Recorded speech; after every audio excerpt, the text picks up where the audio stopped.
Hello, folks. Happy Tuesday. Happy 4th of July.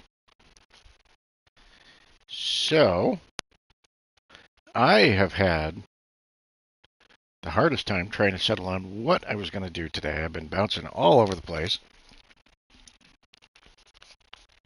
I wanted to get into Way of the Hunter. There's an objective I'm really anxious to complete there. I wanted to get into Call of the Wild because I'm still working on my personal comparison feelings between the two of those. And I need to progress a little bit more in Call of the Wild to give a fair comparison between the two for myself, not for anybody else's choice, just for me.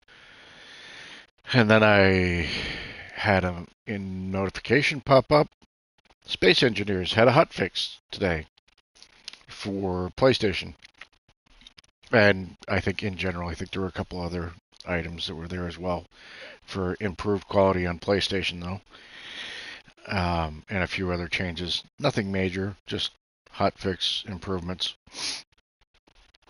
But then I thought about No Man's Sky. No Man's Sky has a few days left, probably almost done of the expedition. And I have not done this expedition, or at least not completed it. So I was partially through, and I thought about doing a fresh start, doing a stream of that today. Then I saw a message pop up about new maps on Farm Sim being released today, and I've kind of been hoping on Oxygen David's new map, Court Farms, to be released. I loved Oxygen David's maps in the past in FS19 as well. He and Lancey Boy are certainly both amazing modders, but there are a number of other people that have put out some really good maps too. So, Court Farms obviously was not released today, but then I saw the man, Mr. Sealy P, put out a map review on Saxthorpe Farm, and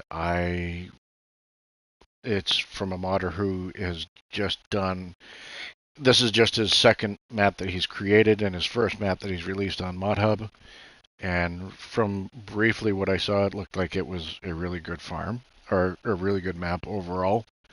A nice quality UK map, smaller equipment, smaller machinery, which I don't mind. I know there are a lot of American players who don't care for UK maps as much because they're tight, small equipment, etc. To me, I don't mind it too much because it kind of makes for some challenging play, and I prefer to have some challenge to the playthrough. Eventually, I do want to start up a survival roleplay. That'll probably have to be an edited video series, just because those are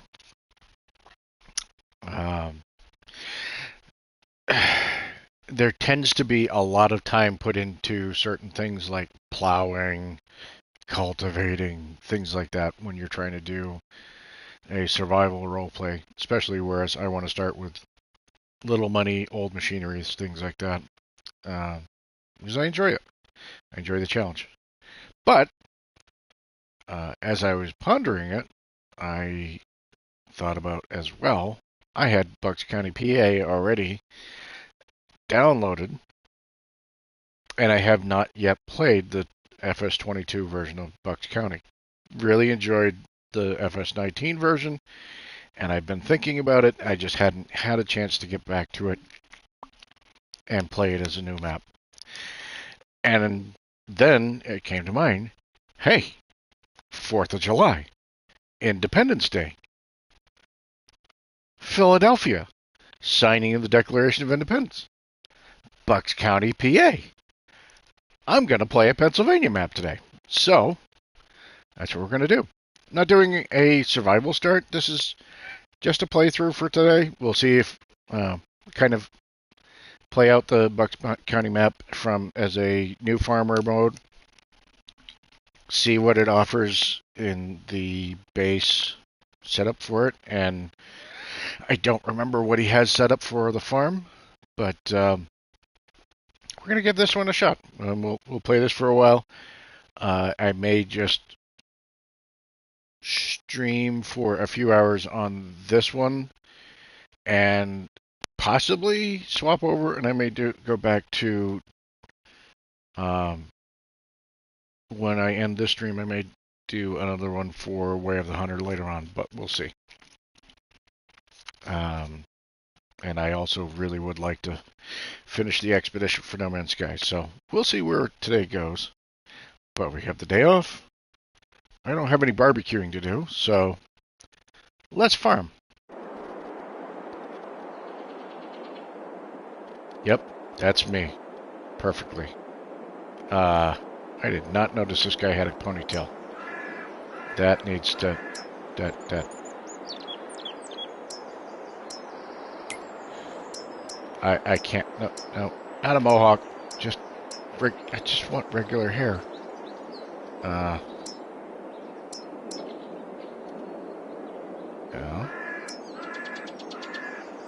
Maybe?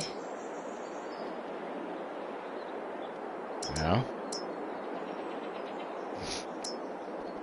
Who would have thought hair was going to be... I played this...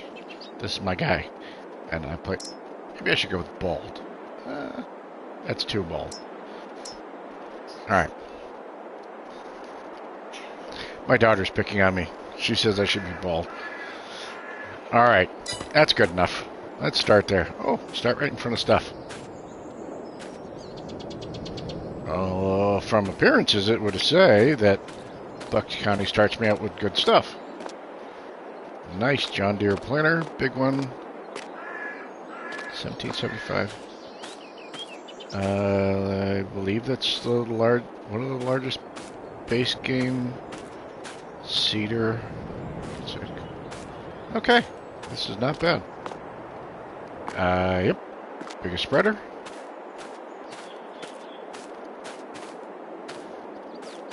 They have a snowplow.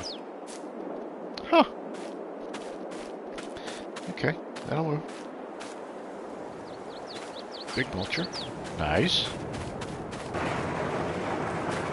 What do I got? I never use these. Alright, we'll give that a try. Like a big square baler. Oh, I get a big M to start with too. What do we have? 6R?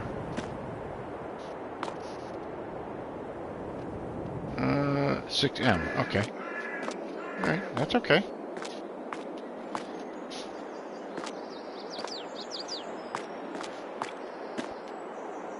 I'm guessing I have a forage harvester hidden somewhere too.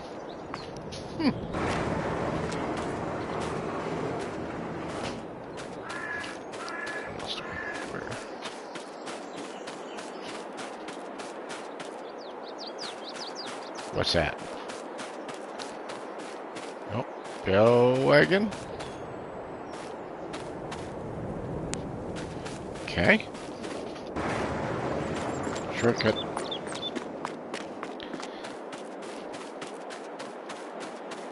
Alright, first things first. Let's switch over.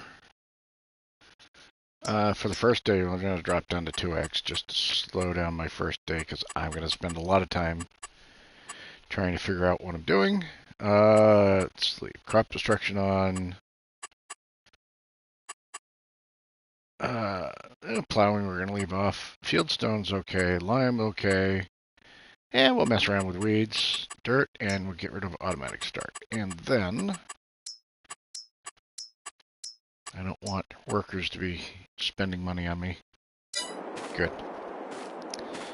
Okay. So we got stuff there. What do we have down here? Big barns. Holy shnikes. Alright, so I'm guessing I've got Big John Deere somewhere. I have no idea how I'm supposed to get big equipment into that tiny shop to be able to work stuff, but okay.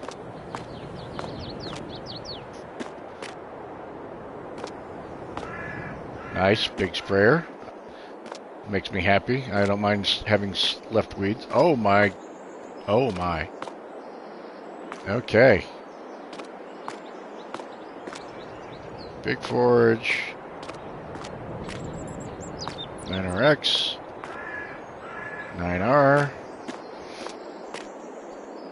8R.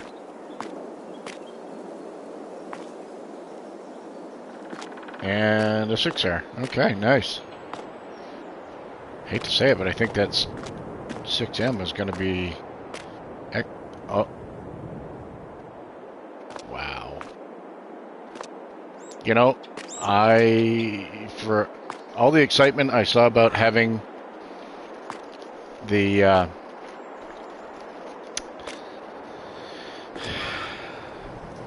X9 harvester when FS22 came out, I don't think I've ever gotten to the point where I actually wanted to pay the money to get that harvester. I've really very little so far played with it, and since then there have been other modded harvesters coming out that just were more interesting to play, so I've left a lot of that. That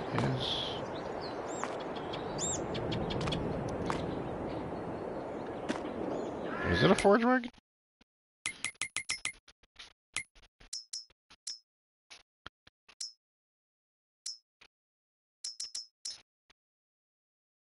Nope. Apparently I have a forge wagon somewhere else.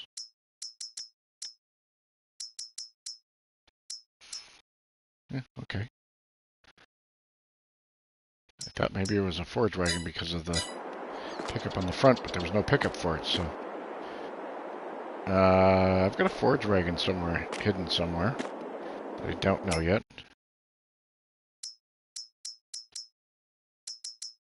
I got a lot of trailers. And what was that? Oh. Okay. So, where's my truck? The Pinnacle. No. Well, he's given me more than enough equipment to start with for now, so I'm gonna go ahead and... Really? All that, and I've got...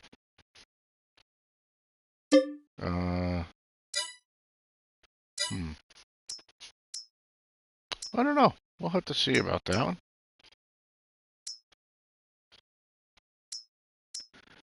I have leveler and compact. I've got a lot of stuff. Apparently, I've got fill from the top, or flat bin, or flat bottom silos. Somewhere? These don't appear to be. Nope. Hi, Bambi. Ooh, 500 cow farm. I'm gonna have some cows.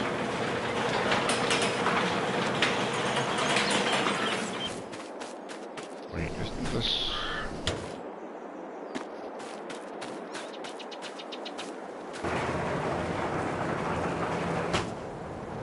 I do not need that door open. Ooh.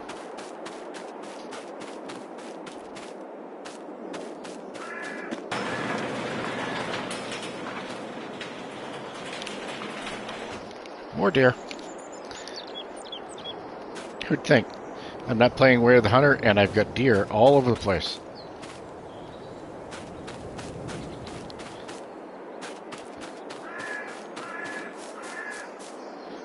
Big old silage pit. Watch my silage work. Why do I suspect I can have a lot of chickens in here? That's probably what I need this for, just to load eggs up. How many chickens? 500. Okay, not that many. Yep, not that many. Pretty good size, but not huge. And then I've got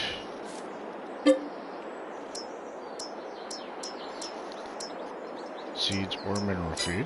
Nice. Let's see. Herbicide or liquid fert. And then it's just solid fertilizer. Okay. So it does not look like I have a lime point here, as far as I can tell. Nice big liquid trailer, though. I like having that with the truck. That will make things easy as I get my cow farm going. The bigger stone picker, I may replace that just to make it easy. I may replace that with the big one. What's that, though? What is that one?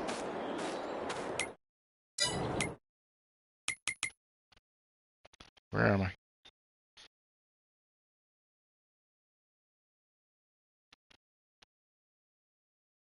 Ah, lime station. Perfect. Perfect.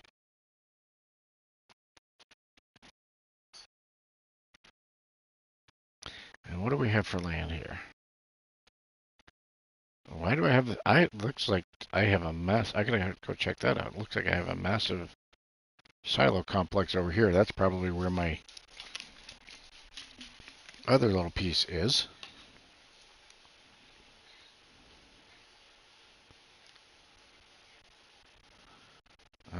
Let's see. Apparently,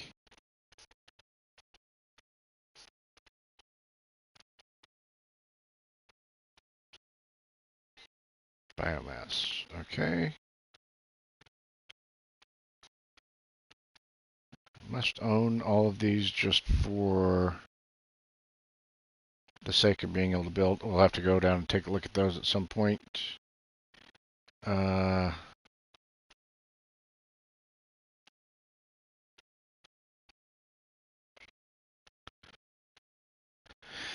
yep. It looks like we have a lot of the areas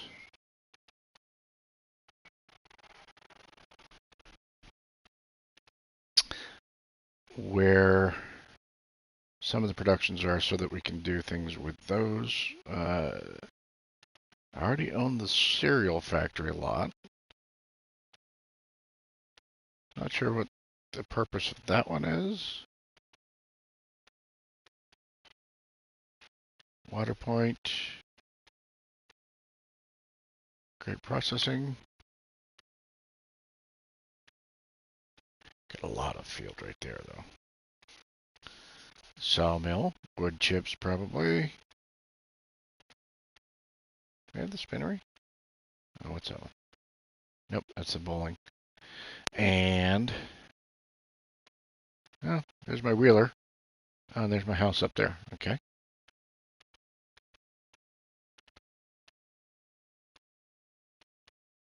Root crop store. Why? Hmm. Hmm. Interesting. Uh, but I don't own that. I'm curious about that. I've got root crop storage up here.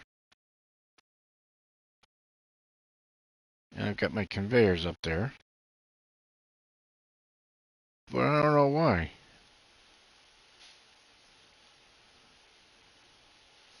Alright, I don't think I've missed anything for equipment here. Let's see. So we own all of this. Which means I've got some corn. Some wheat. Oh, please tell me that's not potatoes. Sorghum, maybe? Gotta be. Okay, those are ready to harvest. I got some grass there, and I got grass here.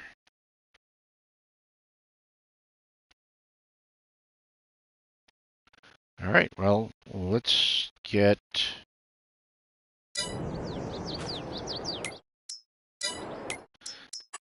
First things first, I want to see what I have over here. So we're going to go visit that.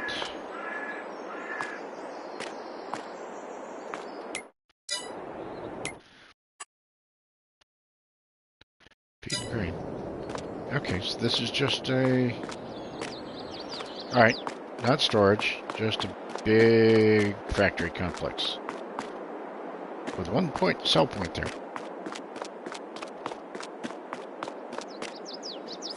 Anything else?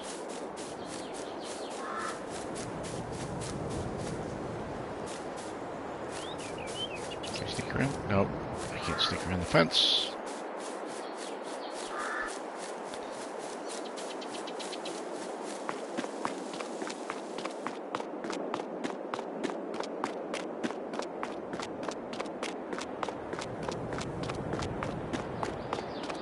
Looks like just a great big grain sell point.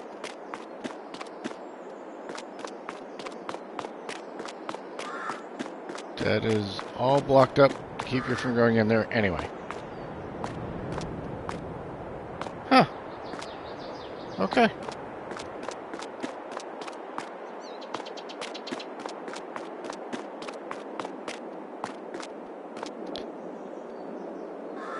How do you get here? Where's the road? I don't see... Sort of a drive, I guess. Yep, okay. Oh, nothing else. I do have...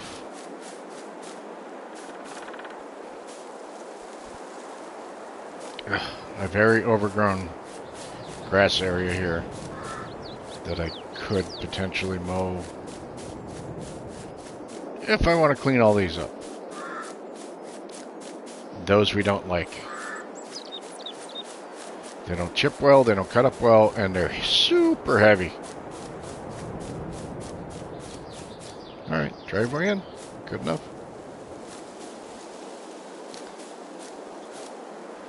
Let's go hop on the X9 and get her done.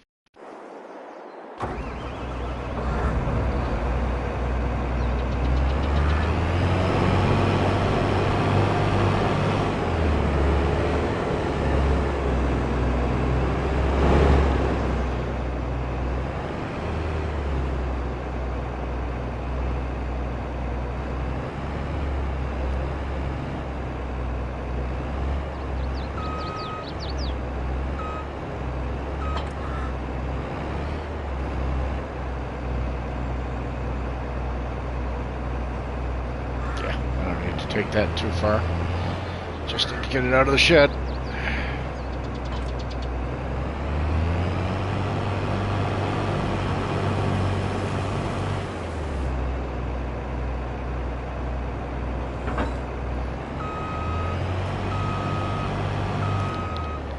Back away from it a little bit so it's not quite so loud for you.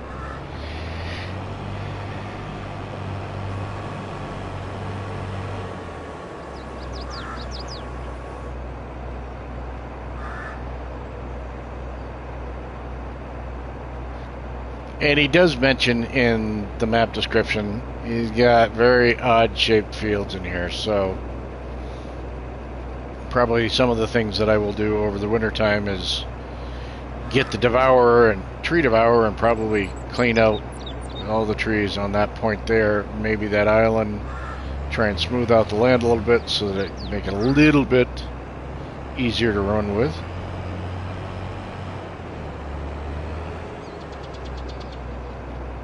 But for now, make sure we get some Frost on, and let's go. Wait a minute. I don't know if I'm going to make it around. I'll go this way. Since I've got crop destruction on, I don't want to end up running over all my land, not being able to unload.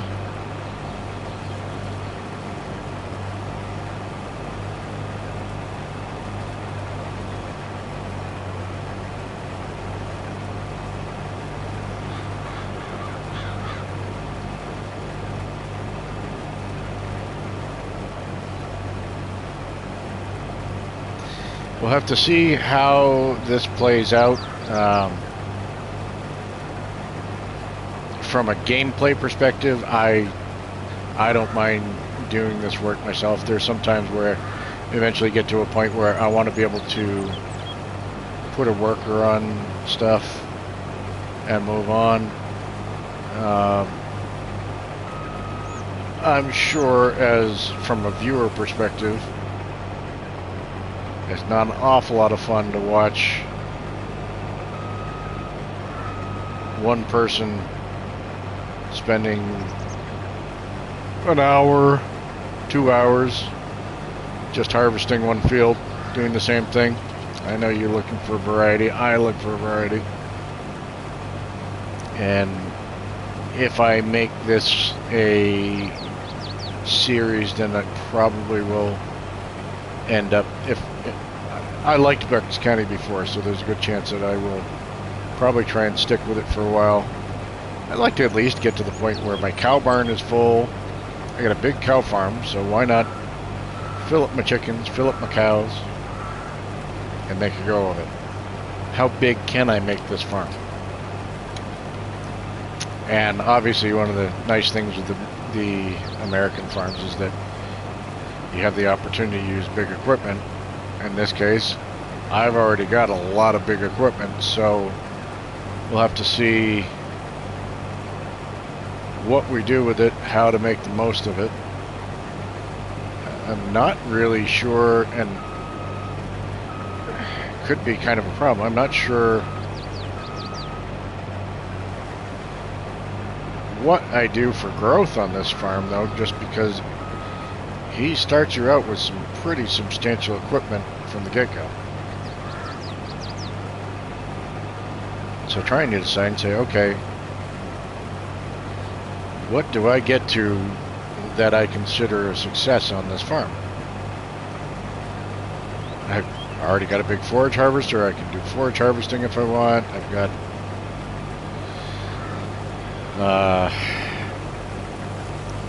the odd-shaped fields, so having multiple harvesters going isn't really as beneficial, unless I can get some of these fields squared off as I go along to possibly make them a little bit more helper friendly. Then I could potentially have helpers running them. Most of the way around this field, and I'm only at 3% full. Wait. He modded this, didn't he? He's got modded equipment in here, and I didn't even pay attention to that. I believe it's TNT modding. If it is, he had a big name in FS19 for having had some monster unrealistic equipment built into his maps that a lot of times was not allowable in regular modded equipment. Ended up being kind of an issue, but now in FS22 they seem to be allowing a little bit more free reign. But I'm pretty sure, at first I looked at it and I said, wow, I've gone that far, this field's going to be terrible, I've only got 3% in. And then I realized that that 3% was already 7,000 liters. So he has definitely modded this X9. I'll have to take a look and see what he's got in there for modded equipment after I finish up this field. Because I'm going to be able to harvest this entire field before I'm full. And I don't... Run away, dear! Run away! I don't think the base game X9 is big, but I don't think it's that big. 12,000, and I just barely hit 5%. Okay, this is a modded X9 for sure.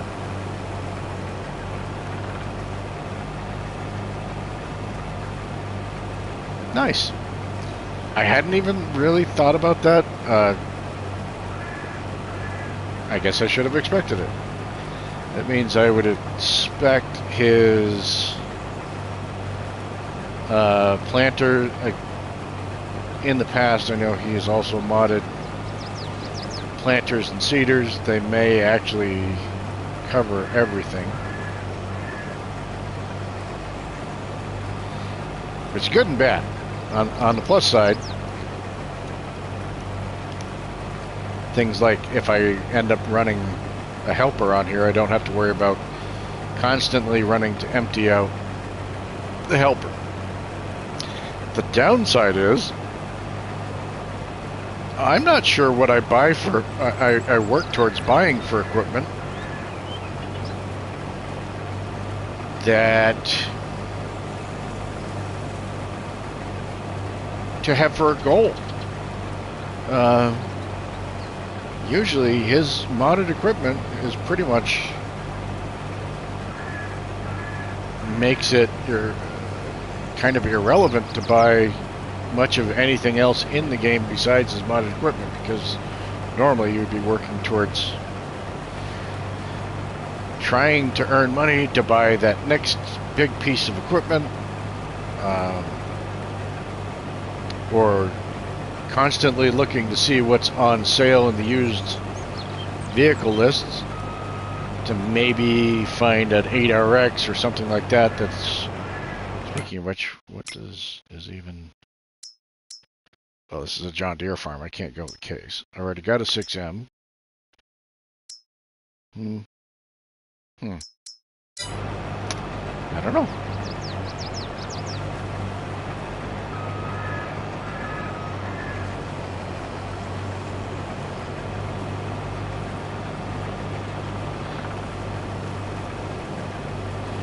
Oh, I wonder if my baler is modded too. I think he's got Eureka Farms out. He's already gotten out a few maps not too long ago. And one of the... I play primarily on console, on PlayStation 5. So a lot of times we don't have access to the real crazy modded equipment, which was why in FS19 TNT modding's maps were a big deal, because they gave us access to the DJ Gohem style loading wagons and things like that, which had a 50-meter wide pickup space as far as being able to pick up grass or picking up other things with the baler, wide balers, pickups, or things like that. And that was console players' first opportunity to really start playing with equipment that was crazy modded. You know, the sugar beet and potato harvesters that held a ton and went super fast, or because I don't know about anybody else, but for me, sugar beet harvests and potato harvests are painful. They just take so long and they're so slow, and I'm constantly missing bits and pieces of it. So it's it was really nice to have the wider pickups or faster equipment in doing those. This is similar. It's not exactly. It's actually much different than the FS19 layout, but similar in that your cow farm and your farm equipment was all here. The house was down over there. I remember one of your start fields being similar to this field. Probably not exactly the same, but kind of the same idea in that there was a big field here, and then there was this other field over here off the farm. So kind of a similar layout, and I enjoyed it. I liked the layout of the land. The terrain was it was nice. It reminded me of a northeastern farm terrain area. You've got nice boundary views of the hilly terrain outside. I don't remember exactly where Bucks County was supposed to be.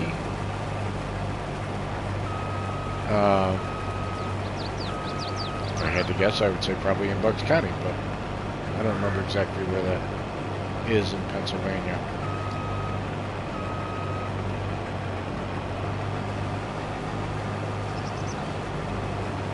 But I come from New England area, so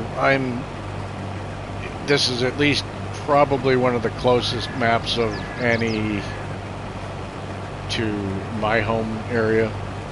Obviously, I live in a little bit, or not so obviously, I live in a little bit more mountainous area. My daughter's staring at me from across the room, since I'm just sitting here talking to myself. But she wants me to play Warframe. But I like it. I enjoy the views in the area.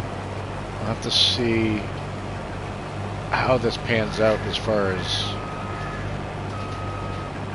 a map to continue on. This is almost exact opposite of what I want to do for an edited video series, as far as being able to do kind of a survival roleplay. There are lots of them out there. I don't see myself being able to really compete with a lot of the Daggerwinds and other folks who have done some really good, really entertaining survival role plays. But I enjoy those. I like the entertaining aspect. I like the achieving goals aspect of when you get that next bigger tractor, or you're able to build up enough to buy new equipment. I think the downside is that you kind of have to, you almost have to do it by contracts to be able to build up money initially. But I may not, I may do, we'll see. I may very well do it where I restrict myself from doing contracts and not allow myself the contracts for quick money, depending on how hard I want to make it on myself when I do it. But this is clearly the exact opposite of that. With I have 31,000 wheat already, and I'm only at 12% in this harvester. So TNT map is definitely the absolute opposite.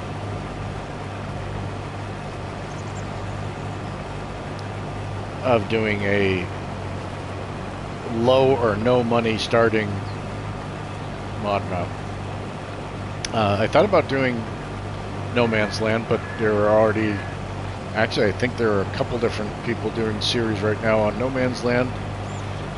Alien Jim, another amazing map maker. He's had some fantastic maps that I absolutely loved in 19, and No Man's Land was absolutely one of them, because at the time it was something entirely different, because it wasn't something where he made a very creative, fun map by not putting all the bells and whistles on it. He said, here's the land,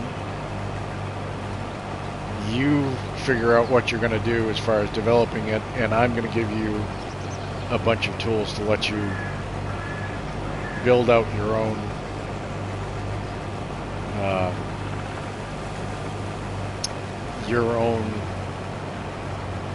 society, your own town, your own map, basically. And it was, I spent hours and hours on that map, harvesting timber by hand and then building up so that I could buy the next little piece of property, and then cutting grass with a sickle bar mower so that I could make silage or hay, and then gradually building it out so that I had more in the map. And it was, yeah, I eventually get to the point on the one save for that I put the most time into. I built up to the point where I started developing a town around the start area, around the lake, and it was fun. It was so enjoyable just going through and gradually building up. And I add my bakery, and I add my different little production areas, and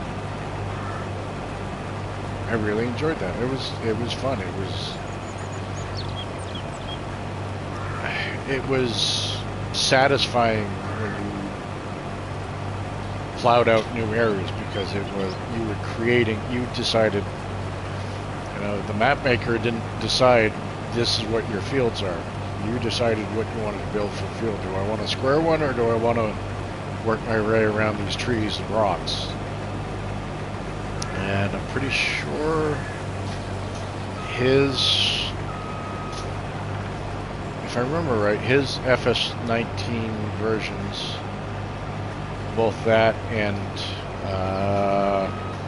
now I forgot the name of it, but the island one that he had were some of the first ones that gave you, cut down this post and you can get rid of all the rocks, cut down this post and you can get rid of all the trees, or fence lines. He's added a lot of very creative things in. There was another mod map that just came out recently that was using his cuttable hedges, so that you can decide, do you want you can keep your map as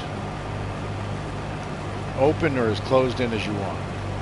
So you can go through, and he built the hedges in such a way that they were sectional. You can cut down posts and open up the hedges so that it's not as claustrophobic as you're going around the map. Or if you needed a wider access to a field, you could do that. So just, to me, those were some of the creative parts that were really enjoyable. I think it was an Alien Gym map that also had being able to clean up garbage and debris on a site, which it's always been one of those things when you look at, I like the details that a lot of map makers put in, whether they make the farms look lived in by adding all sorts of farm debris and material around the farmyard that make it look used. But part of me, I want to be able to pick up those items. I want to be able to clean it up. I want to be able to say, okay, all of this garbage needs to get cleaned up and gotten rid of so that I can make use of that space for another barn. And I think it's probably hard for them to add in, but he was able to do, at least basically by including it as an item that you can sell off, able to have those in there. I think there have been some other maps that have done similar things, sort of like that. But to me, that was another one of those wow moments, because you were able to now actually change the appearance of your farm, improve the quality, and clean up different areas. Spectacle Island. That's what I was trying to think of before. His Spectacle Island was sort of like that, in that you had Spectacle Island. It was another actual really neat map, because you had all these fields that you start with that were overgrown. There were obvious fields, but they had trees growing in them, and there was space around the farmyard that started out.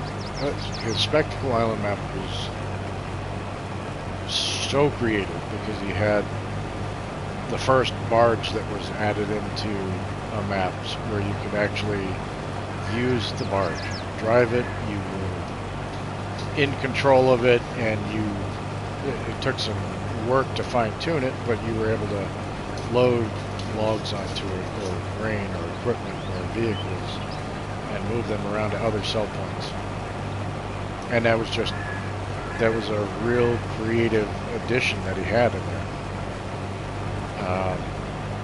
And you had areas in your starting yard where there was wood piled up that you could sell off and had to get rid of. And there were trees and bushes that you could clear up by cutting off certain ones. And each time you did some, you were clearing a little bit more and more of the yard. But he has some very creative design with the maps that he's created, and I really enjoyed those.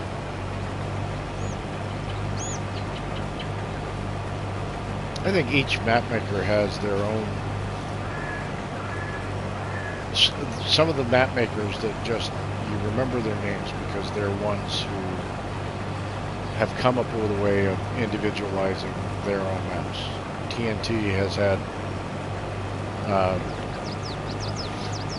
obviously has been a thing with being able to have equipment that was bigger than the norm. Oxygen David, in his new map, he said, okay, people want different kinds of wildlife. Now he's adding rabbits into his map, along with a number of other fine details. He's also generally very big attention to detail in the creation of his map, so I'm really looking forward to see that. Yes, it will be a UK map, so it's not going to appeal to a lot of US players, but I really enjoy the detail that he puts into his maps as well.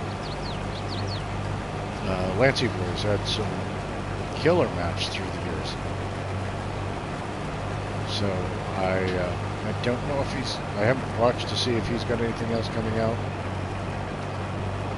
but there have also been new map makers. Missy B has done some, obviously she's done some really good creative mods. Her grain quid storage was one of my early go-to storage options for being able to store whatever I wanted. But then she actually has put out a few maps then, and I really enjoyed the maps that she had done. Credit to them. I would imagine it takes enough concentration to play a map sometime, never mind the idea of the time and effort that goes into creating a map that's going to be interesting and survive critique of players who don't put the time in to know what the time takes to actually create a map itself. I look at things like poor Mr. Silly P. You can see he's an amazing content creator for FS22. I mean, he's one of my absolute favorites to watch just because he's entertaining. And he's constantly, you can see, he gets bothered by the critiques that he gets from viewers who want him to use bigger. Some viewers will give him critiques because they want him to use bigger equipment, unrealistic equipment, so he can go get the job done faster. Then he does that, plays Eureka Farms, and next thing you know, he's getting critique for not playing the realistic game that he's always been playing. And it is absolutely a you can't please everybody type of situation. My comments to him have always been, play the game you enjoy. I think for him as a content creator, I'm not, for me, this isn't, I'm not making a life of doing content. I just decided to add in streaming because I enjoy playing and I don't mind sharing. I certainly would enjoy talking with people and discussing different ideas about where to go with a game or different people's opinions or thoughts. But ultimately, I'm playing a game. I have to be enjoying the game that I'm playing and the way and the reason that I'm playing it. So while it's nice to have that interaction, I'm not going to, I just don't feel that I would ever want to be bothered by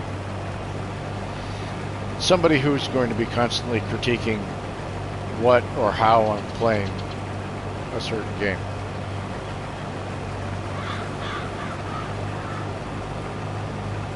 And wow, this field is much bigger than I thought it was.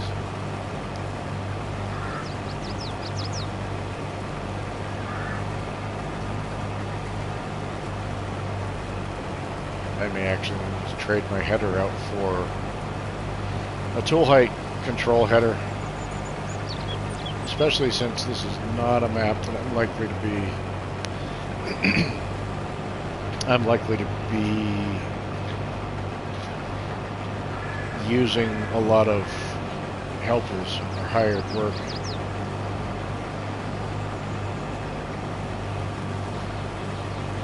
It's unrealistic, I know it, but at the same time I'm already starting with a lot of big equipment and unrealistic equipment, so it's not, this is not a map playthrough that I'm going to be terribly concerned about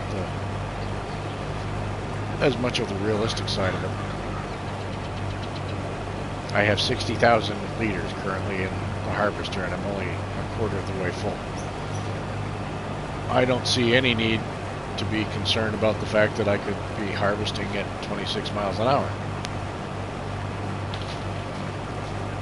Why not?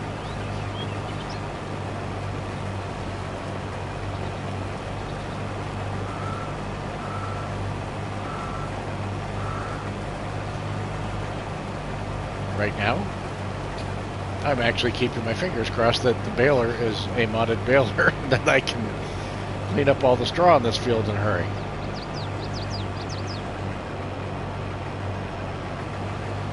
On the plus side, I think I'm set up to be able to feed as many chickens as I possibly want. And somehow or other I've earned $60. He must have something built in here as well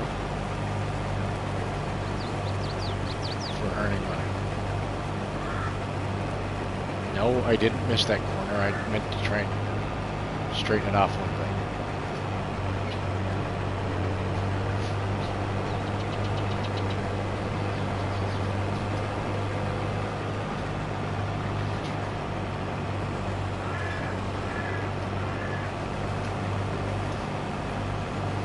certainly not a huge money generator, considering I'm coming up on 2 hours into it. I've only earned $60, but must be something built into the farm. Maybe a solar panel or something like that somewhere.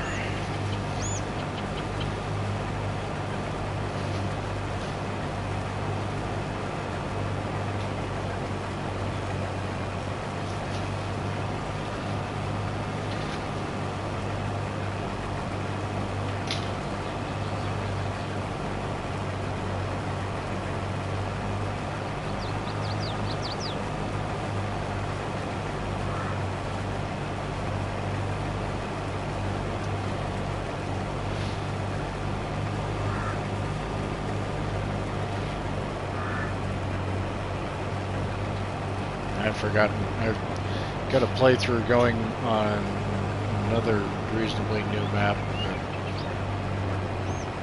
had come out, and I was just thinking about this because all of the deer that are running around on this map, and the thought that came into my head was that it's not Old Stream Farms, and I don't think it's Valley the Old Farm. Something along those lines, and I can't. Old Farm Countryside, something like that. And I like it. I enjoy the map. It's been fun to just play for my own playtime. But the thought that came to mind was that the map creator may possibly have been trying to troll DJ Gohan, because that farm has the biggest flock of crows that I've ever seen, and they are constantly around. I'm just going to take a screenshot at one point in time. I was working a field, and I looked down. I happened to be sitting there for in one spot for a little while, and I looked down from above, back away from the harvester a little bit, and I was surrounded. I had a ring of crows surrounding me all the way around. And I just remember thinking, the first thought that came to my mind was the idea of DJ Goham yelling, "Get out of here, birds," all the time. And I couldn't help but think that maybe that mod creator was trolling DJ, the idea of having so many birds around it all the time. Where do we go from here? This needs to get done either way, so go this way.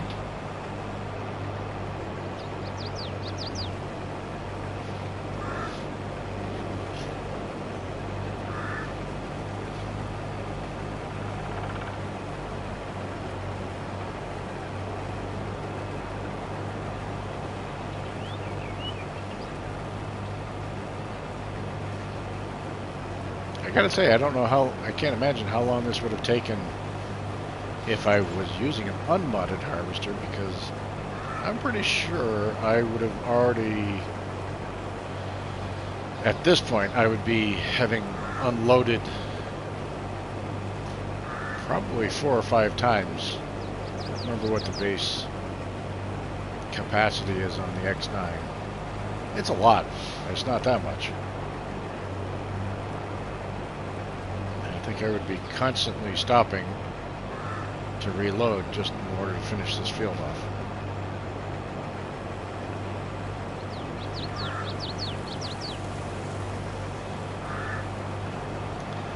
Definitely not going to have any problem whatsoever feeding my chickens.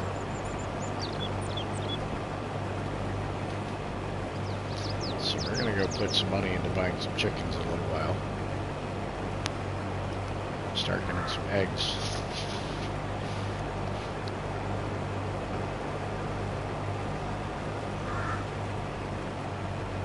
And then as soon as I can get some grass collected up,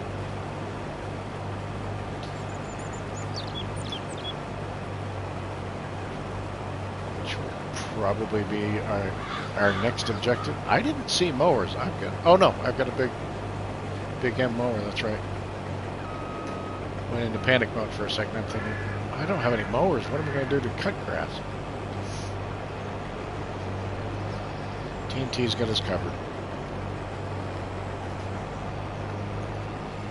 I have to check. I'm curious whether or not is that a modified mower? Does it go super fast? Uh-oh, tree. First tree. Go.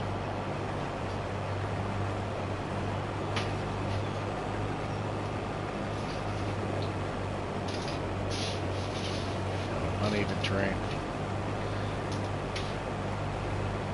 I'll have to see if I can flatten all that out if I cut that out of the way. I would like to get it out of the way, but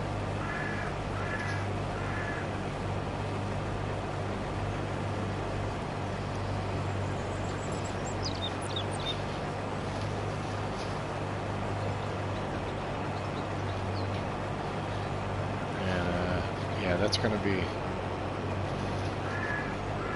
Terrain manipulation is decent, but things like that, trying to smooth it out or level it out, aren't always fun.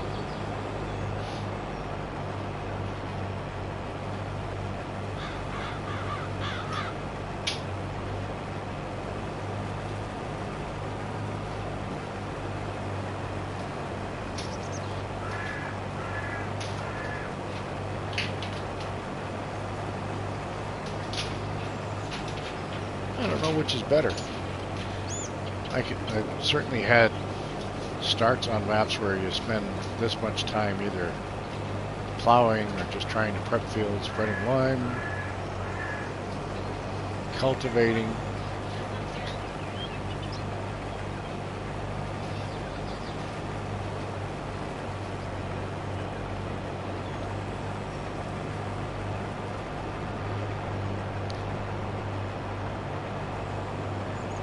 Curious what I've seen.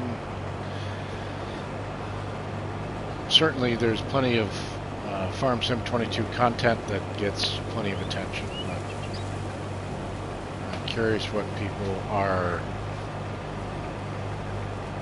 interested in seeing come out for mechanics. I know a lot of people have wanted more dynamic soil.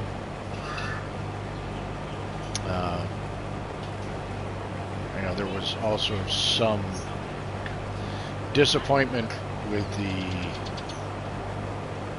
most recent DLC, the Grassworks DLC that came out, and just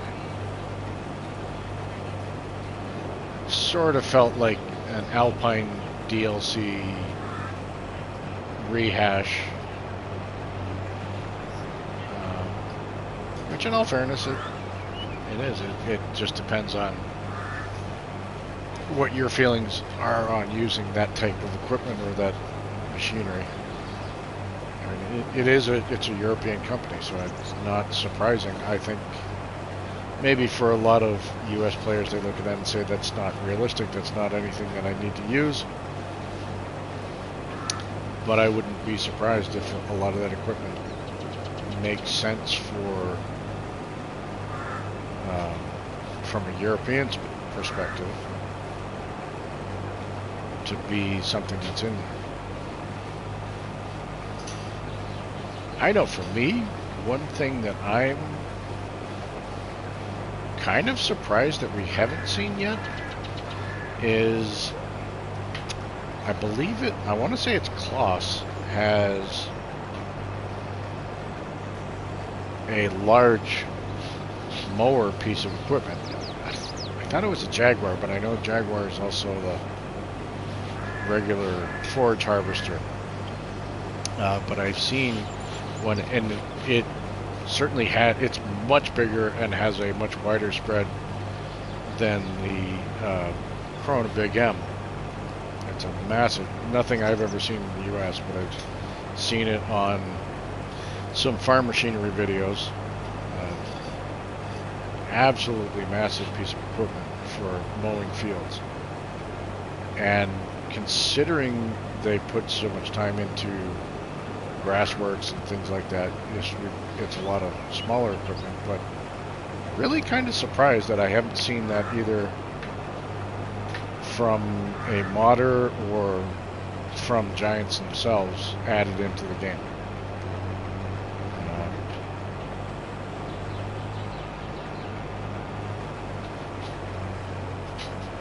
Obviously, it's for, you would have to be mowing very big grass fields and a lot of grass works to make it worthwhile, but why not?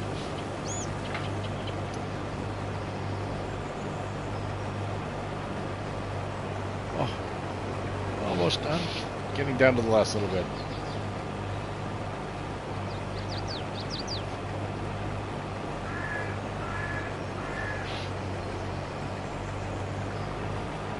Actually, not as much as for as big as this field is and long, it must not have been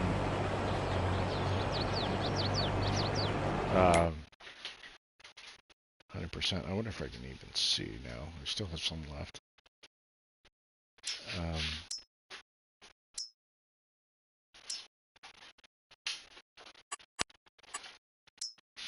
Clearly need the lime. No fertilizer. Okay. That's why that field did not put out nearly as much as I was expecting it to. None of these three are fertilized at all. At least I'm not beating up on stones, so that's okay.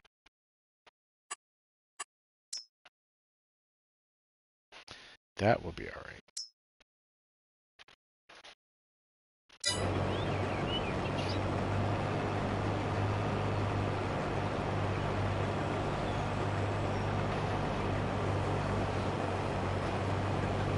Obviously, so I would suspect this field would have produced an awful lot more. I mean, 82,000 isn't anything to sniff at, but for as much area as we've covered, I was expecting it probably would have been a little bit more. I think this harvester can still handle it. I expect it to be closer into the 100,000 liter range rather than what we have. One last little bit.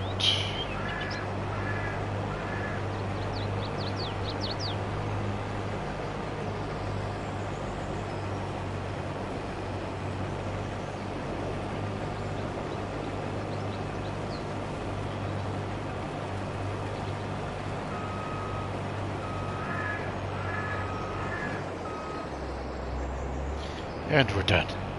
Okay. One field down.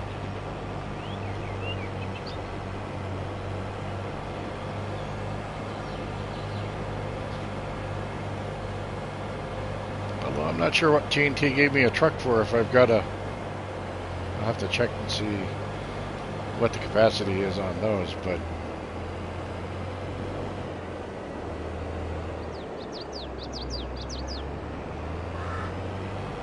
not like I really need much else. Is that my chicken farm? Yeah.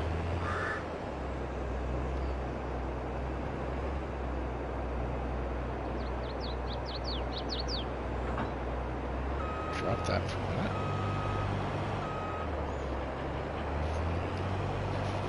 See if I can be sneaky here and get my...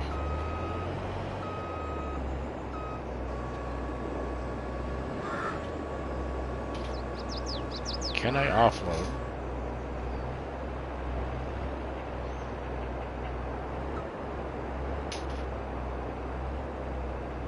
No, I can't. Oop, oop.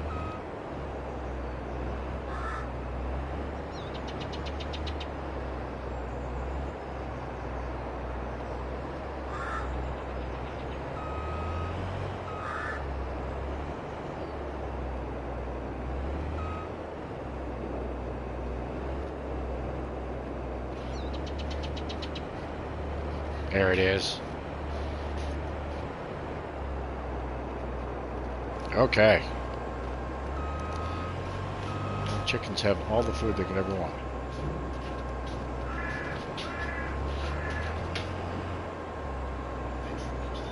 Hi, trailer.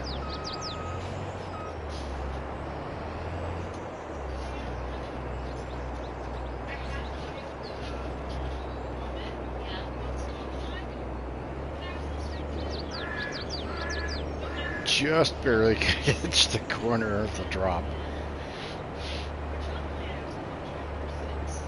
And poof. Okay.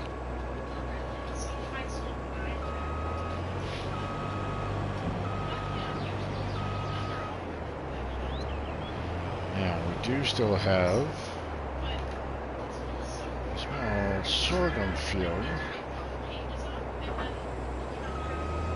that needs to get chopped.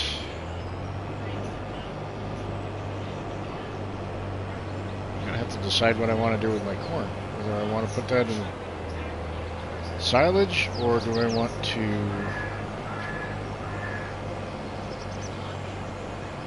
take that as harvested corn. I don't know yet. I'm not sure. Uh-oh. Can I get through there?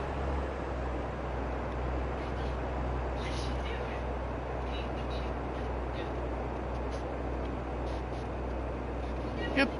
No problem.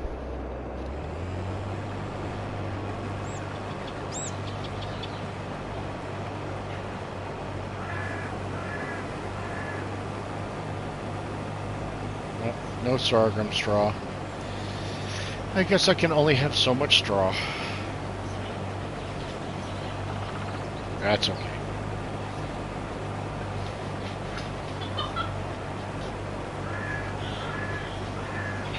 As when I was trying to decide what I wanted to play for today, that was Saxton Farms looked like a good map to play. Nice, and I think I will probably give it a try at some point. The only piece that I don't care for, and I don't think it's a bad thing. For me, it's problematic because of mod capacity or storage capacity space, is the number of mods that are required for that map to download along with it. Even Bucks County had a required mod, at least one, that needed to be downloaded along with it. I'm guessing that by not just including it with the map, but by instead adding it as a required mod, is it gives credit for additional downloads for the mod creators, which is fine. If that gives the mod creators credit for for downloads of their mod, then I'm perfectly okay with it. I like the idea that they're getting credit for it. They should, for all the work they put into them. It's just, for me, slot space is not as big of a deal on the PS5. The PS5 I've never come close to using up my capacity on this, but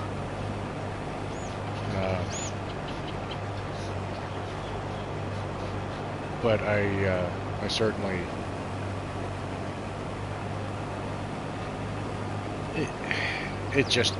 it's more items that I didn't necessarily choose to download.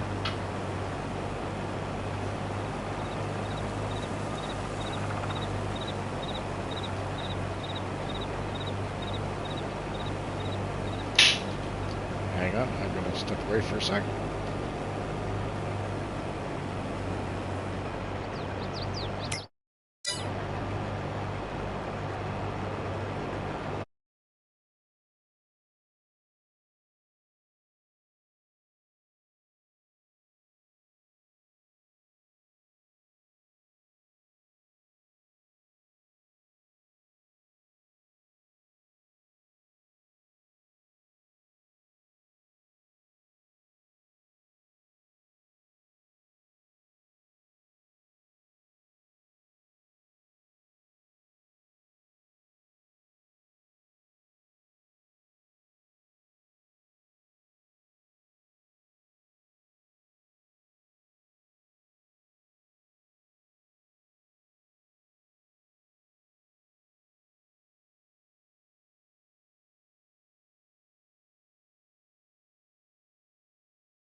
And we're back.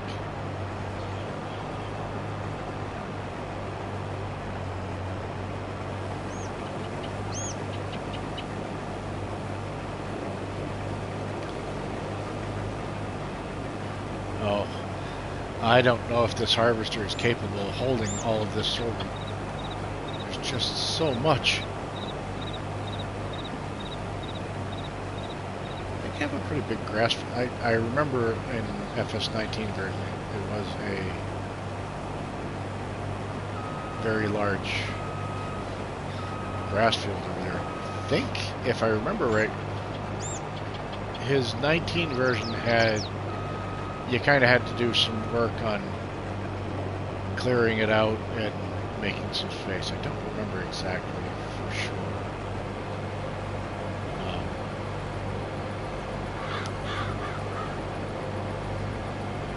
But it certainly was a thing.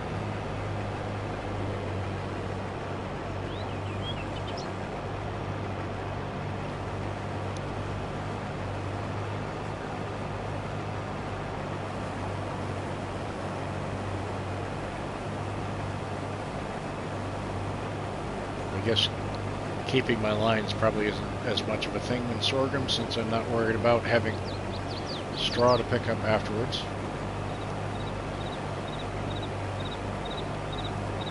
Probably play lawn rodeo and just keep looping around in circles and no big deal. Well, I do have crop destruction. I guess I can't really go too crazy on it.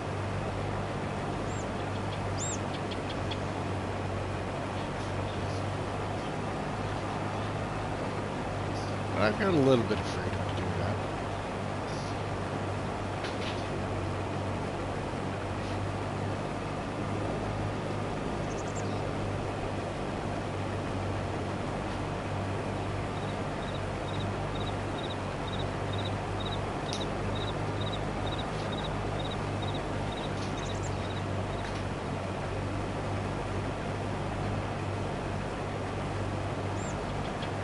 Check that out. I don't know what barn he's got. It looks like the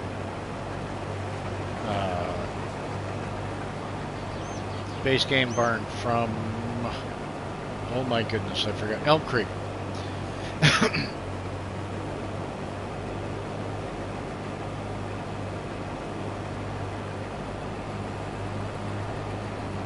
It seems so long ago now since I first started playing on Elm Creek, but I do remember thinking that Elm Creek was probably,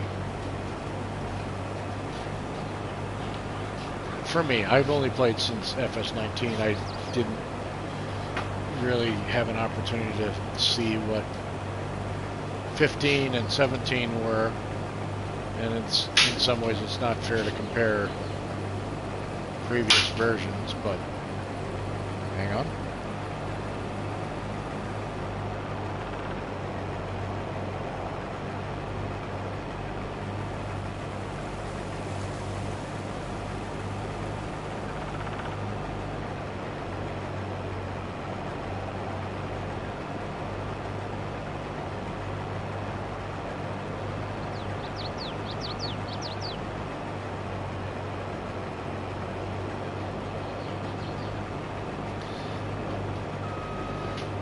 So I don't remember, I don't really have the comparison with,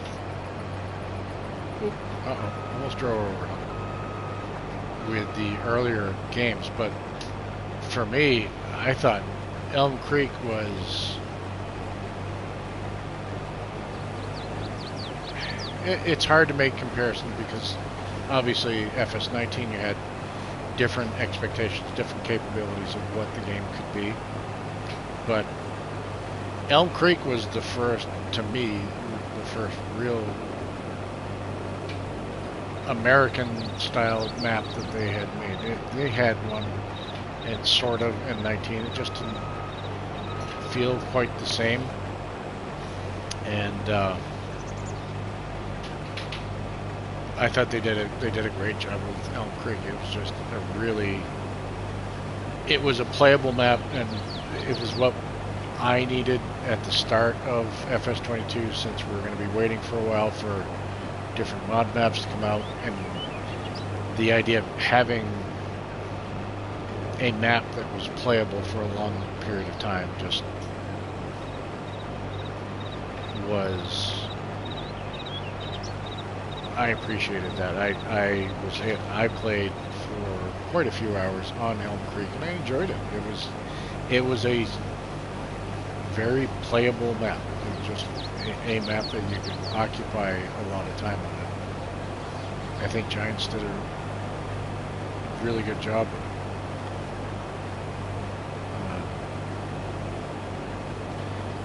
Oberon,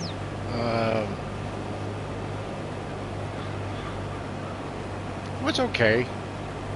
I just, unfortunately, just did not. It didn't draw me in as much. Just something about the layout, the town. Obviously, it was beautifully done. It was very picturesque to look at, and the town was certainly more interesting than the town on Elm Creek. It just, for me, wasn't as playable long term for being able to go on it and just spend a lot of hours on it. That and the train ride, if you had to run such a long distance on the train, which was, again, it was nice, it was scenic, it was appealing. It just was a lot of waiting for the train to come in when you needed it, and a long drive on the train when you were trying to get to somewhere to do a delivery. So I did not get as much of a chance. Yep, Elm Creek shop, but no.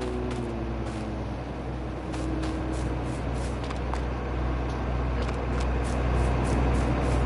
No workshop. That's all. Love the sound on this too. That sounds so good. It's loud.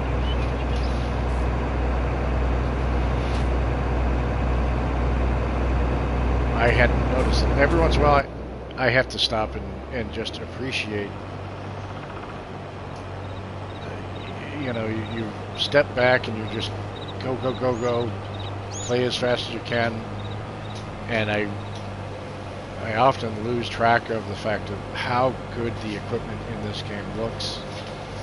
When there have been times where I've stopped, looked at tractors and equipment in certain areas and thought, that looks like a real piece of machinery. You could almost take a photo of it and mistake it for a real life photo.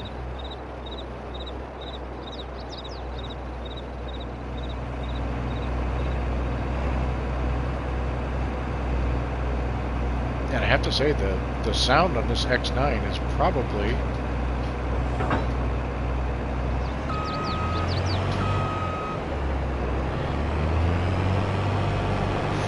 some of the best sounding vehicle sounds that I've heard so far. I've been missing out by not playing it because it really sounds good. Can I do it?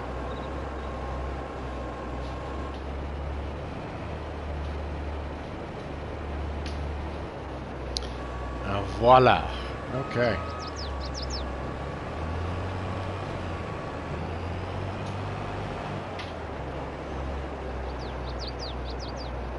First things first.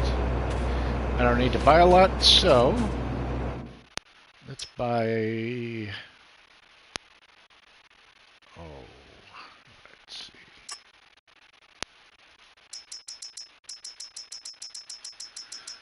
Can't remember. Max is 60.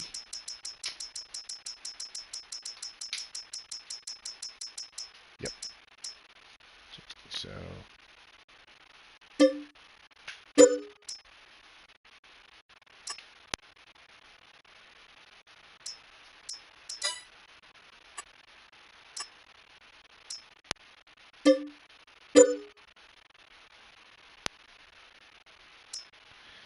And by another.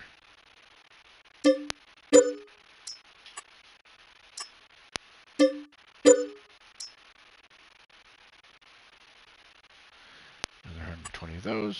240. Nice. Chickens in the coop. We have a door on this end of the barn. I do.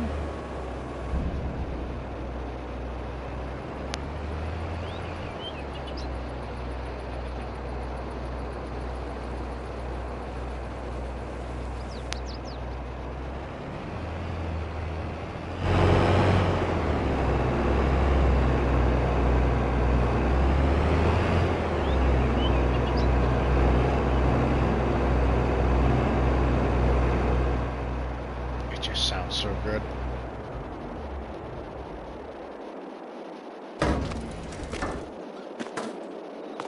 Okay.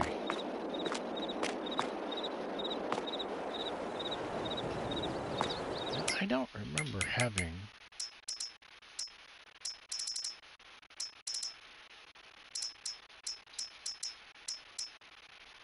We do have a regular 9R. Okay, base game. I didn't remember having a regular 9R. I knew the 9RX and RT were in there, but I didn't remember the 9R.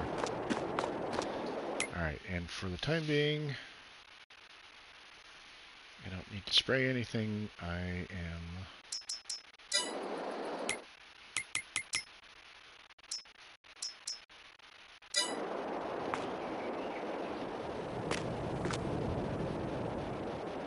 Well, that's my corn harvester.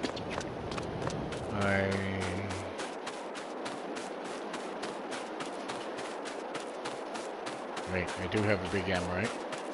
I wasn't imagining that. Yes, okay.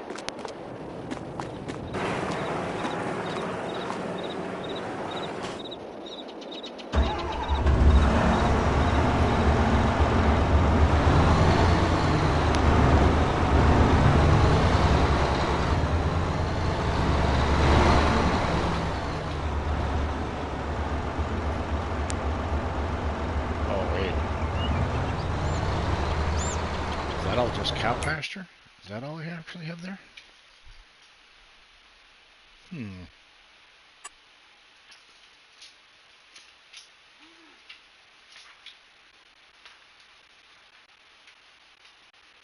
will you do me a favor? That's all cow pasture there. This isn't though. Right.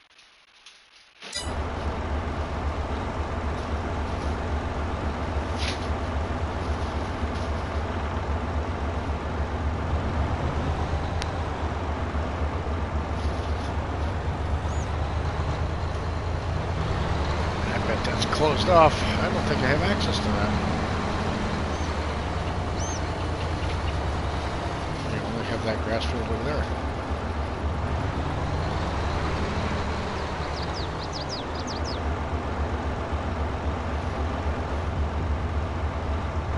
I don't see...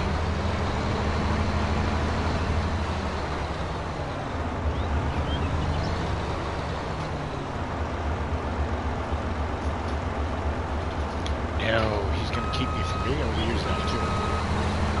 Oh well.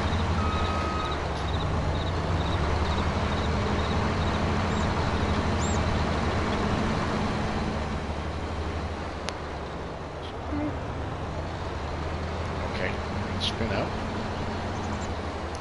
A little bit of a spin out. Here's ready to harvest. Oh yeah, absolutely.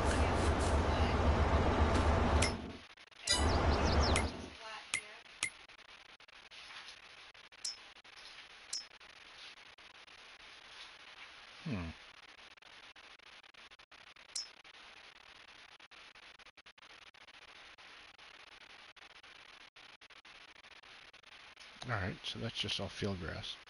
This is similar to the 19 version though, because I'm pretty sure I ended up buying that field.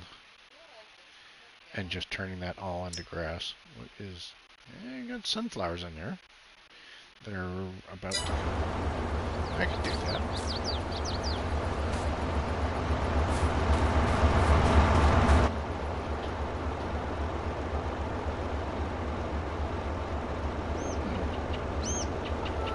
I may do that. I've got money. I can do it.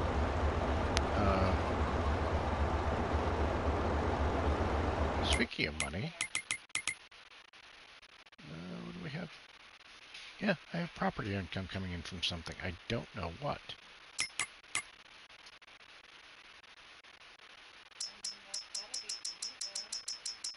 And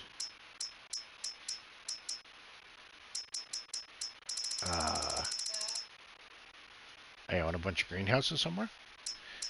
I'm going to have to find out where those are. I've got a bunch of greenhouses I didn't even know.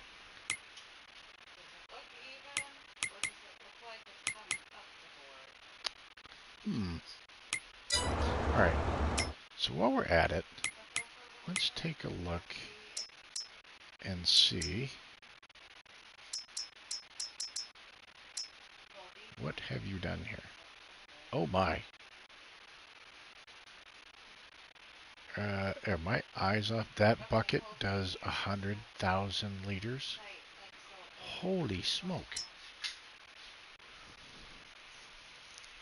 Yeah, that one's 520. Huh. 320? Yeah, okay.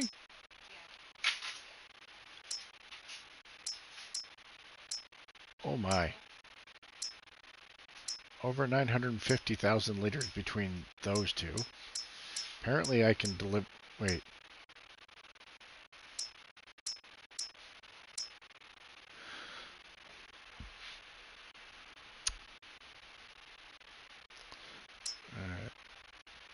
Super B pull trailer.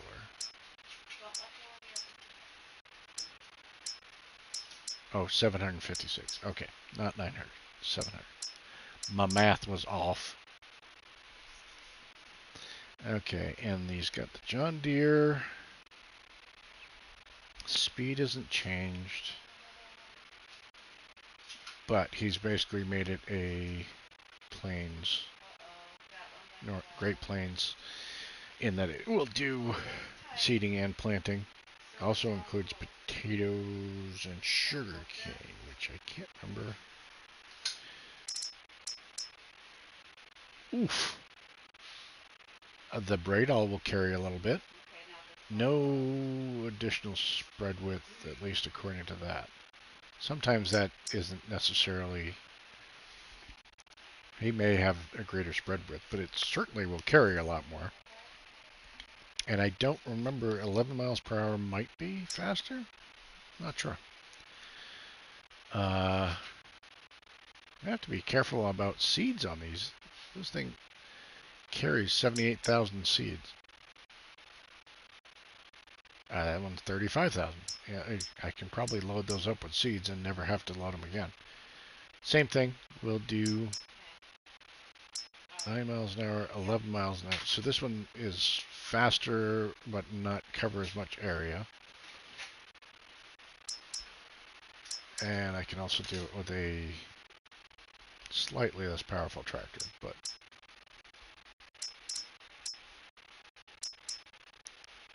seed, plant, and fertilize as well. Yep.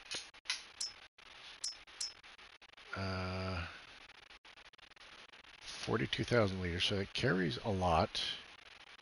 36 meters, sounds about right. 15 miles per hour. I'm curious now. So that's the base one. 36 meters, 50 miles per hour. So as far as I can tell at the moment, that's just a change to capacity, which is still good, but we already knew about this one having a much larger capacity.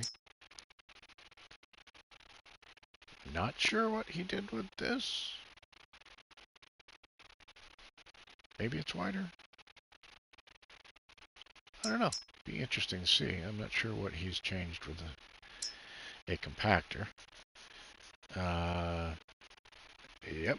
Feed mixture clearly is just a much more substantial capacity to help feed a 500 cow herd.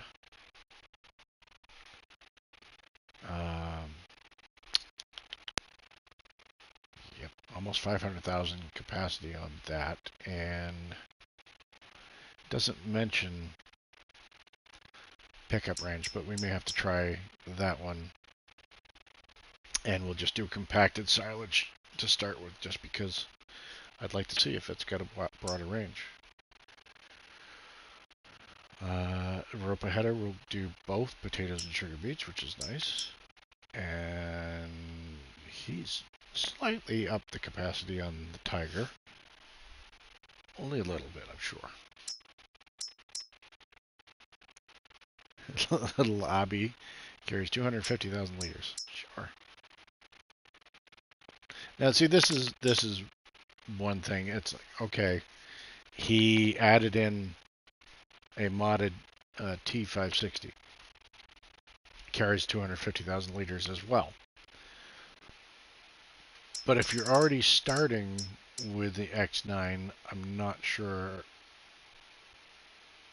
how often people are going to have the opportunity to really take advantage of that. So this might have been one where it would have been an advantage to start with something.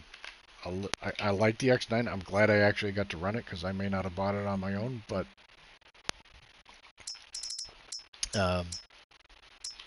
I think it, unless you're doing a start from scratch, I think it kind of takes away from the odds of actually using that. So the Corona Big X.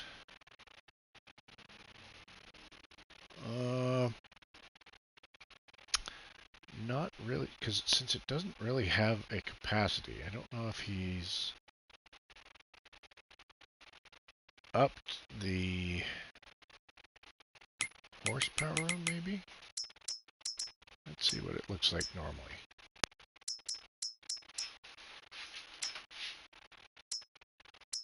We have the comparison here, so same.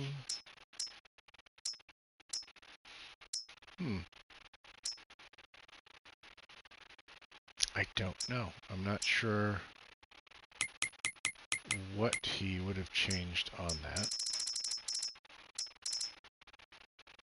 And that's the last one. Okay.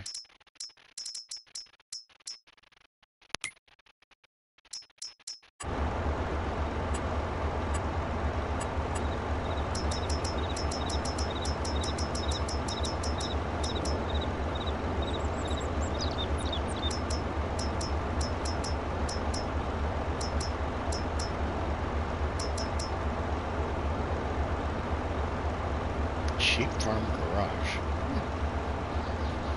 Oh, that's right. There's a sheep farm on the map somewhere. I think you have to buy the land for.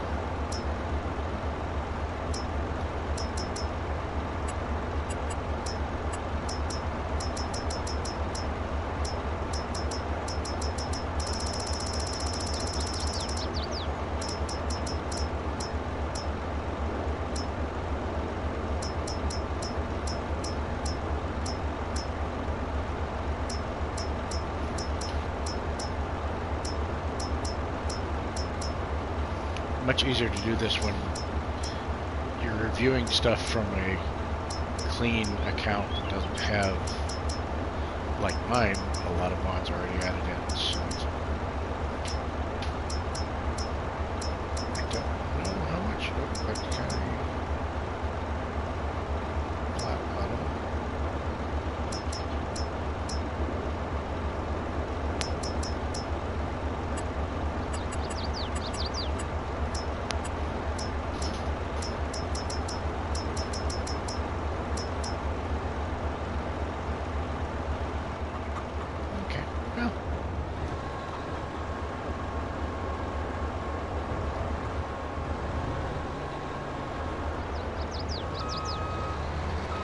Let's go mow some grass.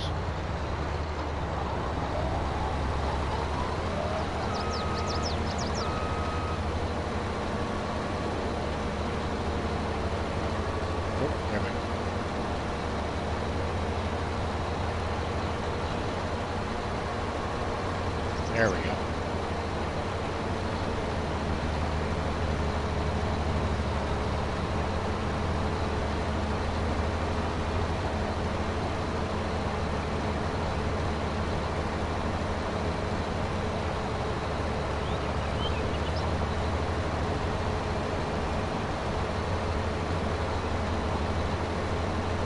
Oh, he's got weeping willows around the pond. That's nice.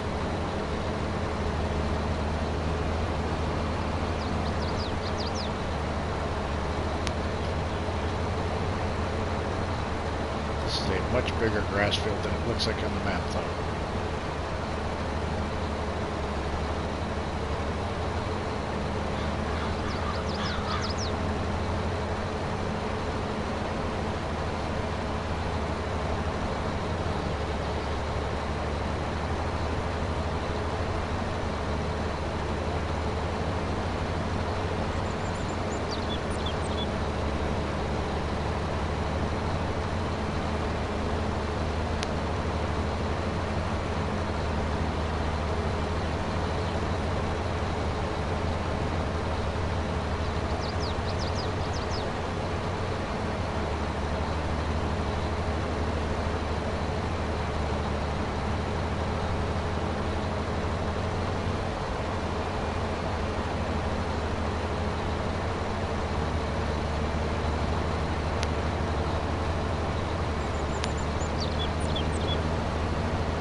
Of course, what just came to mind was the cheesy way of making money about just turning everything into grass and making bale after bale of silage bale.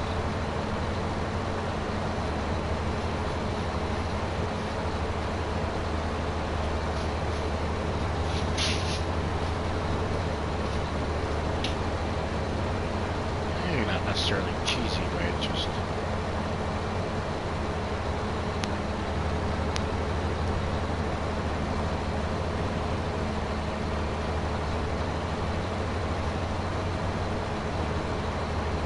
very quick and easy way of just, you know, need to have a huge variety of equipment. You just keep doing the same thing over and over and over.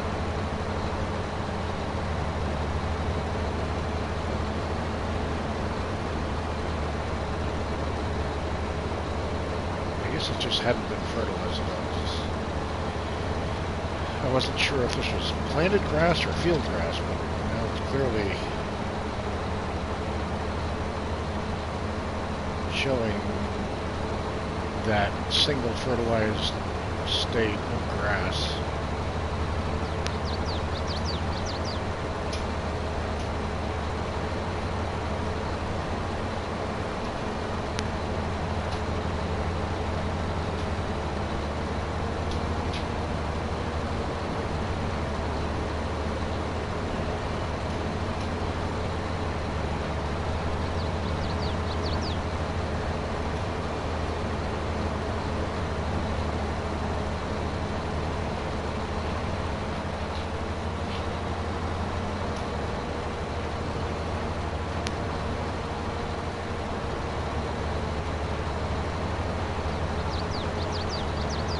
That is one of the challenges of his maps, is trying to figure out what the best, most efficient way of harvesting the field is, especially since you're not really going to be conducive to just cutting worker loose and having them do it.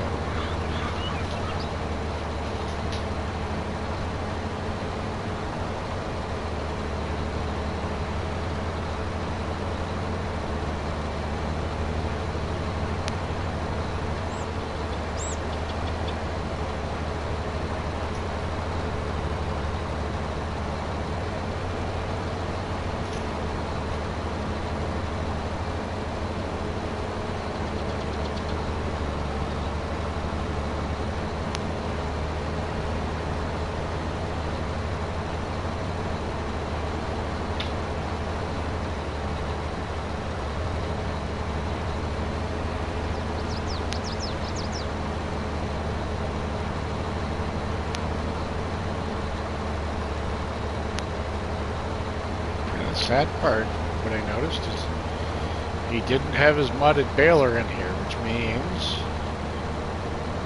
I'm not going to be able to pick up multiple rows of straw at a time as I'm baling. I'll have to go around all that straw.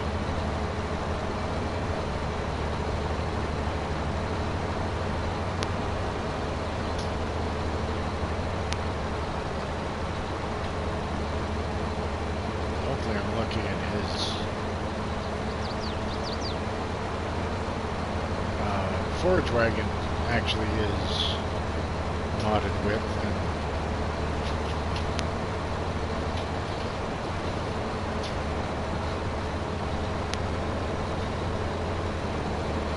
will actually pick up more. Let's see. Let's see.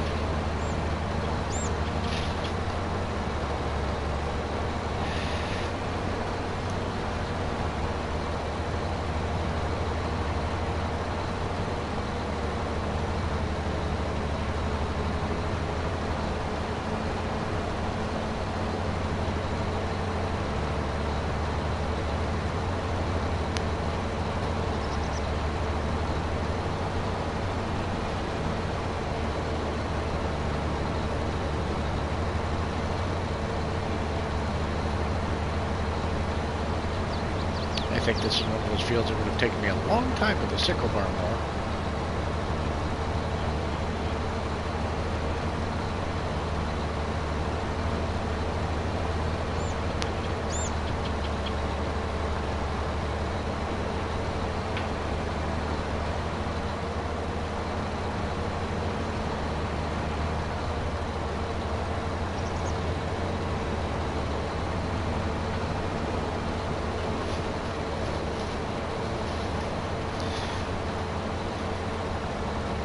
The only downside is that once you hit one of TNT's maps and you're like, oh, I want everything to be modded. I want all the things.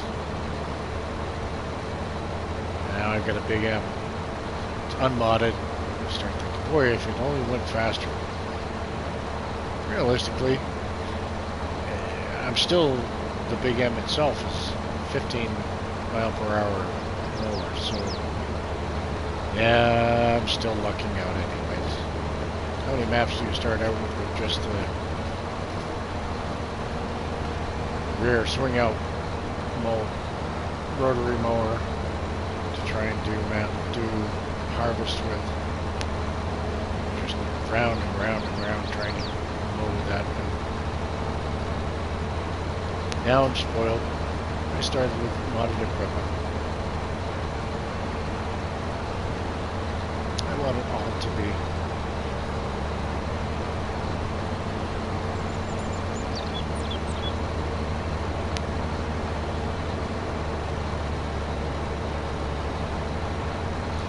we finish this field up, then I've got to run around.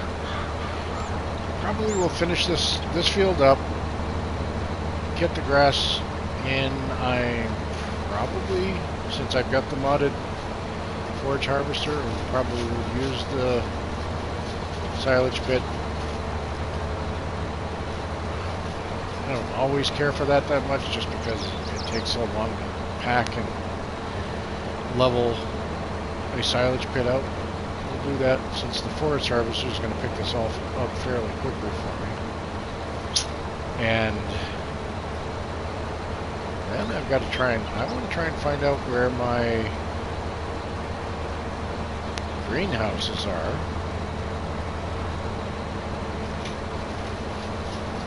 Since I have greenhouses out there somewhere. And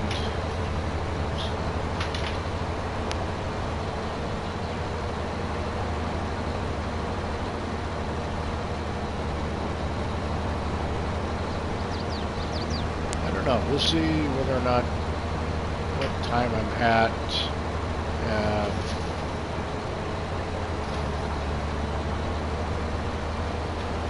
If I want to wait for corn and potentially buy that sunflower field over there and do that as well. We'll see. That sunflower field would probably use up what I have for money, but I'm not in need at the moment of buying much for output, so I can probably get away with that and call it good.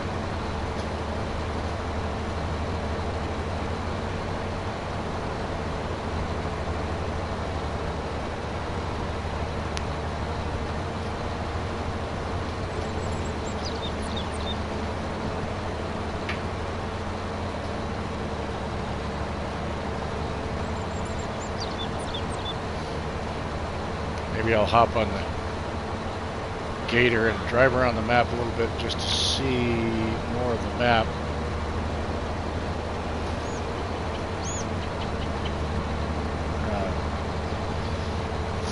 Try and get an idea of what things may have changed, see what I can find around the map. Clearly he's got quite a few of the productions on the map as well.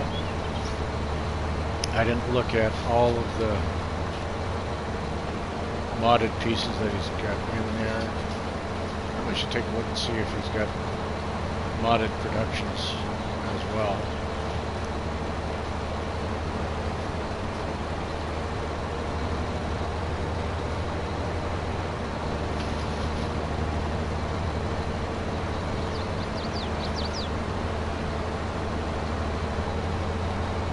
This is going fairly quick.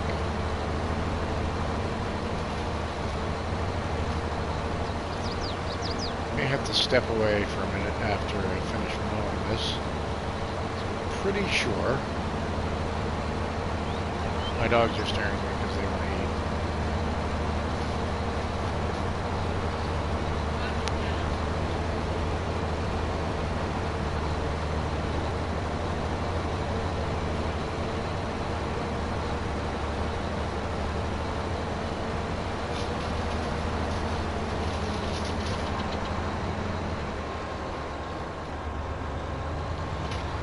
Okay. Look at the... I have crazy chickens in there. I think they're on caffeine. Alright, you were in this barn over here.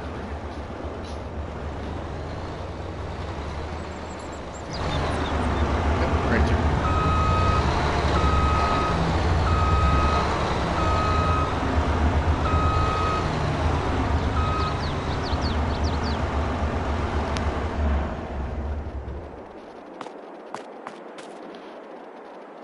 Okay.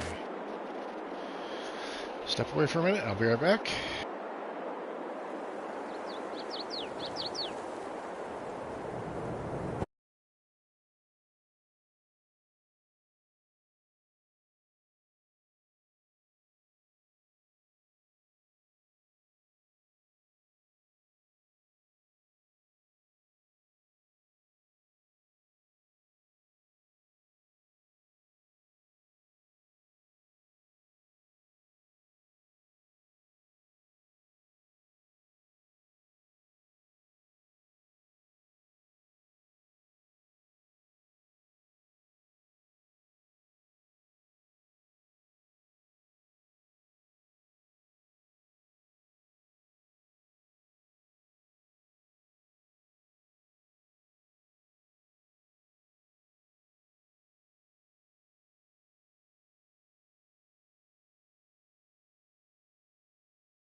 And we're back. Alright, so I need to go decide which one of my big monster tractors was going to pull. I tuck that back away. I'm thinking 8R. I think the 8R probably is my best option.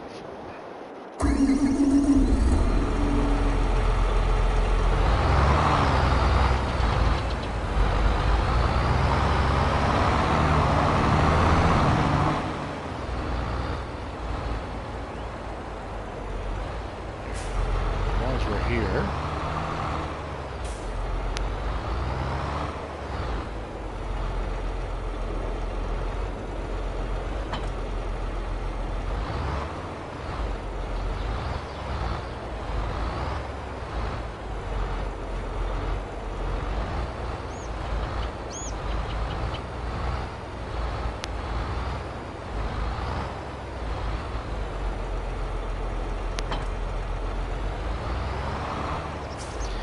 Get that tucked away. Sort of tucked away. Doesn't quite fit in there, does it?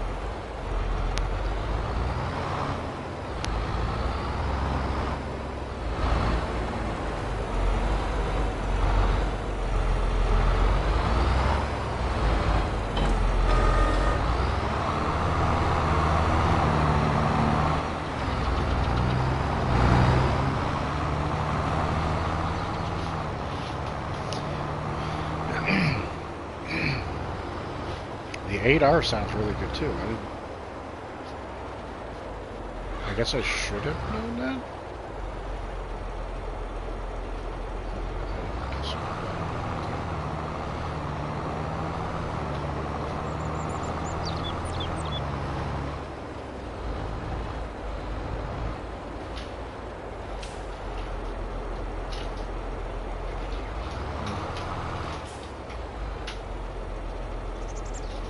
I'll worry about silage additive some other time.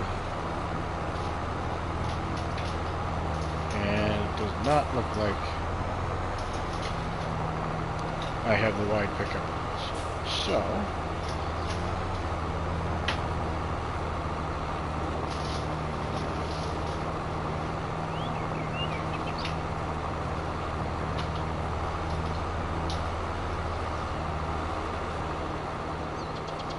this is going to take a little while. Clean everything up.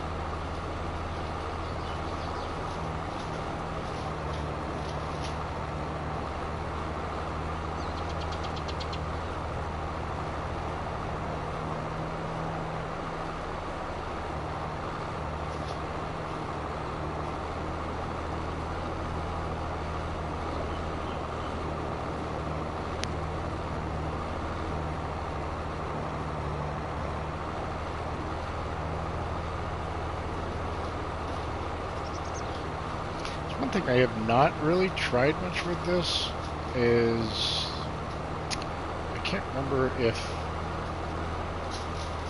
one of the abilities with the hired hands allows for like follow me, or if follow me is strictly a PC modded option. Is it kind of leaves out a lot of the functions as unplayable for a solo console player. I can't really use a forage harvester because it's just not sensible to be able to, unless you use the unrealistic tow a trailer behind the forage harvester and keep swapping them out. You don't really have the opportunity to use a forage harvester the way it would be used in real life, and just drive the loading truck or drive the harvester and have the loading truck following you and being fed.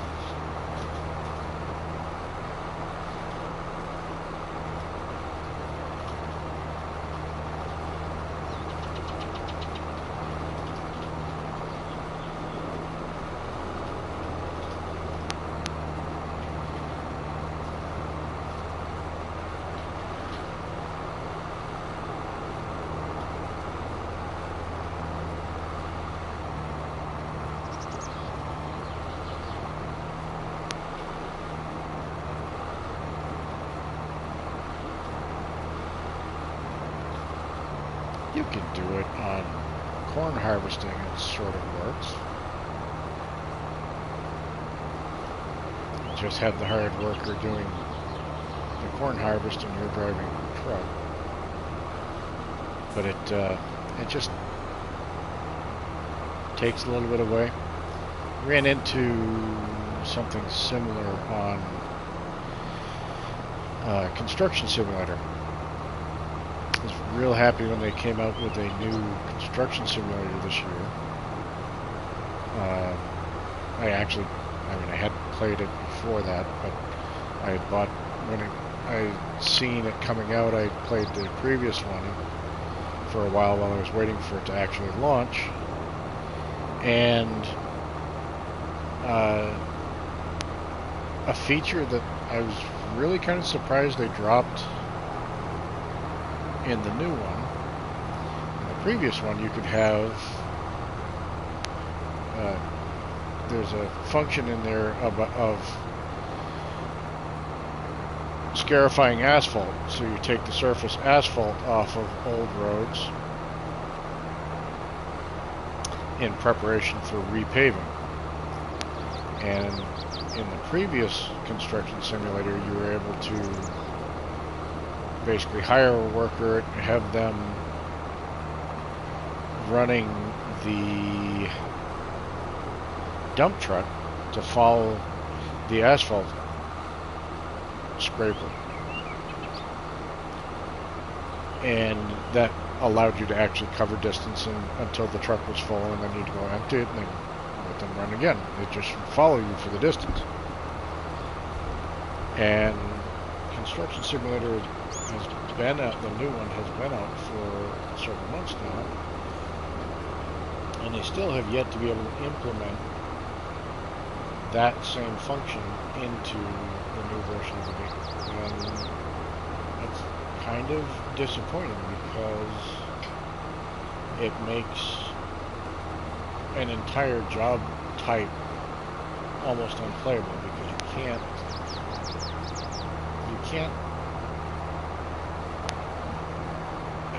really be immersive in playing that job when you basically have to park a dump truck and pull forward a little bit with the scraper, and then you're almost out of range after a few feet, and then you have to hop the dump truck, move the dump truck, and go at it again. And that's one of those functions that it's frustrating, especially since it was there in a previous version of the game, and the newest version doesn't have that. So it's just it surprises me, and it basically creates an entire job that I have a tendency to just want to skip over because it doesn't work the way that it should.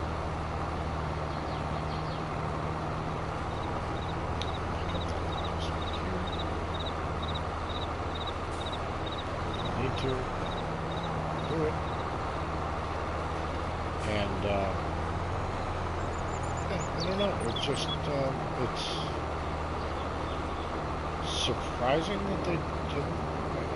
The focus obviously on the new one was the fact that it was going to be multiplayer, and that you had the ability to have multiple people doing it, which is great. It's a great feature.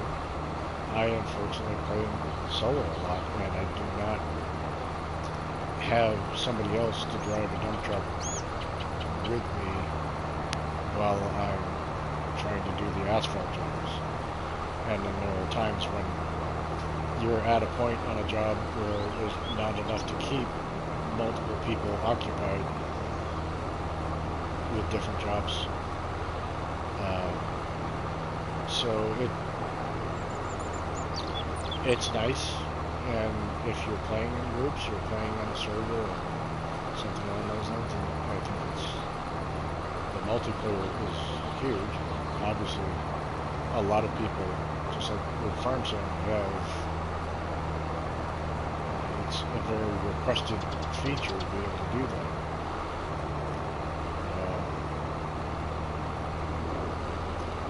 But if you're not, and a lot of people do play solo, and you've got a whole category of equipment that's really kind of useless for it. We put all the time into modeling and creating the functions of that equipment, and you can't do anything with it.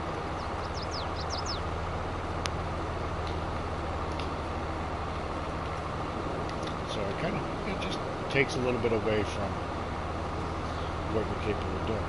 And in Farm Sim, it's the same thing with the forage harvesters end up being very similar. I mean, it's for grass work at least, which for me in my area is probably one of the number one things you see them used for. It's just not functional to be able to do that. And yes, they have, even if they had cutting heads for grass work in this game, why would you use a hugely expensive forage harvester to cut a little narrow swath of grass rather than having a big road come through like this, create swaths, and pick it up? So it's just it's a function that it just it's out there. People are able to do it. And when you look at some of the things that modders are able to do, obviously I think it's important not to impinge on what the modders are able to do. But I'm glad they brought in, I think pumps and hoses was a big, is an interesting thing. I mean, it gave modders an opportunity to bring in their own paid DLC into the game. Not something that I use, but it's a nice benefit for people who put so much time and effort into creating mods for the game. It's just frustrating that you see so many mods that are capable of doing things that they don't bring into the base game. And in some ways they do. Obviously we've got seasons brought into FS22 in a different way. It's not the same as it was in FS19, but that's based off of a very popular mod that was created in FS19.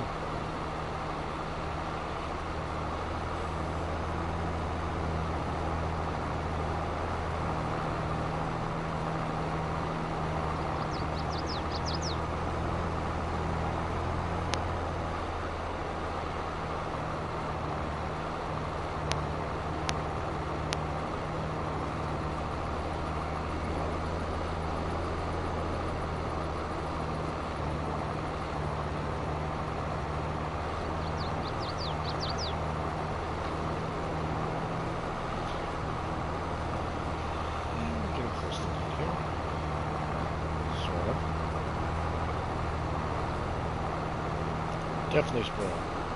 Funny thing is, I did not spend as much time playing Eureka Farms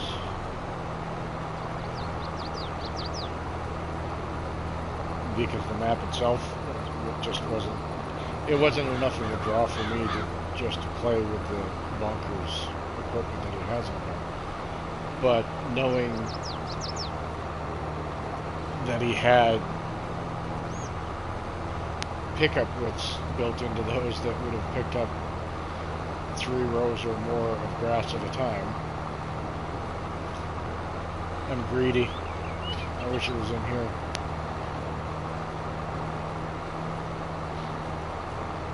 Instead of just being happy with the fact that I can pick up this whole field in one run with a forage harvester rather than usually the small ones that I normally have, where I'm constantly running back and forth to the silage plant. Oh my, I didn't think about that. I wonder what this is going to be like dropping off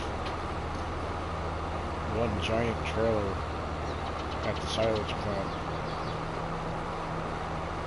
Hopefully it doesn't end up being something where my trailer ends up on a giant pile in the middle of it. That could be a problem. Huh. I hadn't thought about that.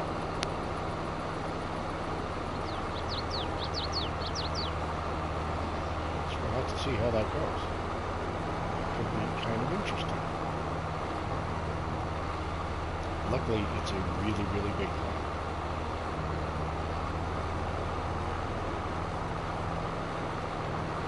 But based on the fact that his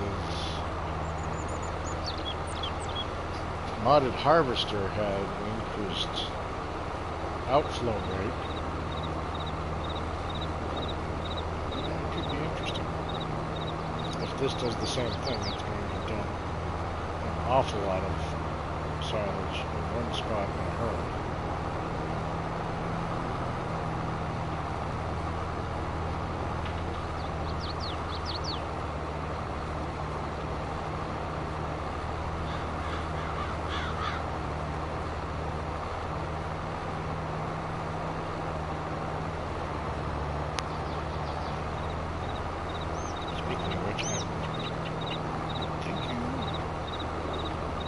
My 8 hours is going to be what I pack the silage plant with as well. 9R might do it, but I kind of...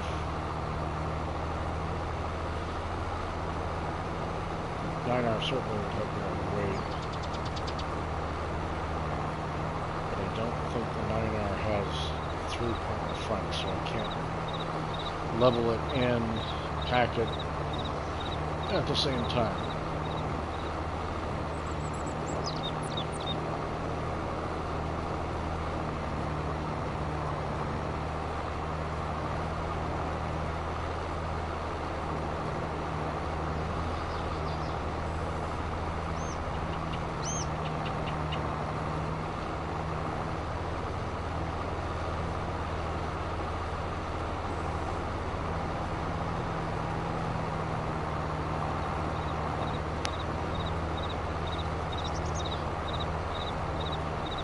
I'm just noticing things differently this time. This 8 hours sounds really good too. I hadn't noticed it before. Sounds obviously were another piece that was a huge improvement in Farm Sim 22. We did a lot of work in capturing and creating better sounds for the equipment, a lot of base game equipment. You run into that sometimes, occasionally with mods, you say, oh, that's a really nice mod that they've created, and the sounds of the tractor just don't match with the equipment.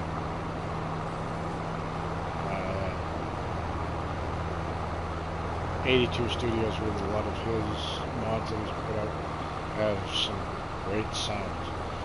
Some very loud sounds, but he has put a lot of detail and sounds in. A good balance between increasing the capabilities of what he's put out, but not going overboard to the point where it really feels like totally unrealistic.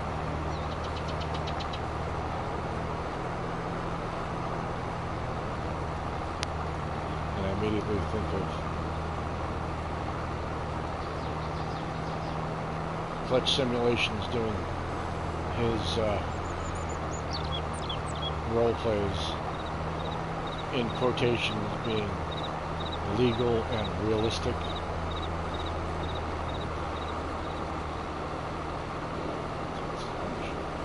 For anybody who's seen either he or DJ know that they absolutely play like hardcore, grindy, realistic play. Not. which is okay.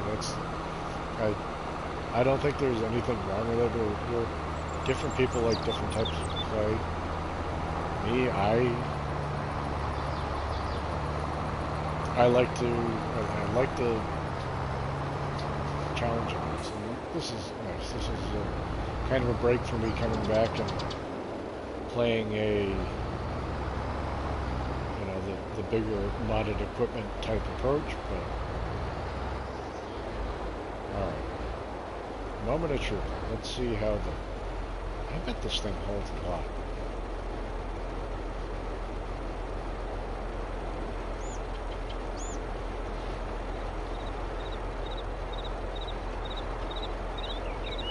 Okay. 231,000. Okay.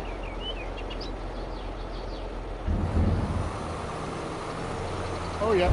Yep, that's fast.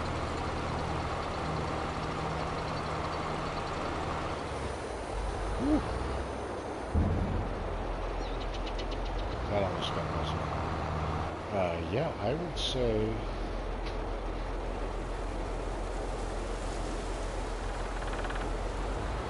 the silent holds a lot.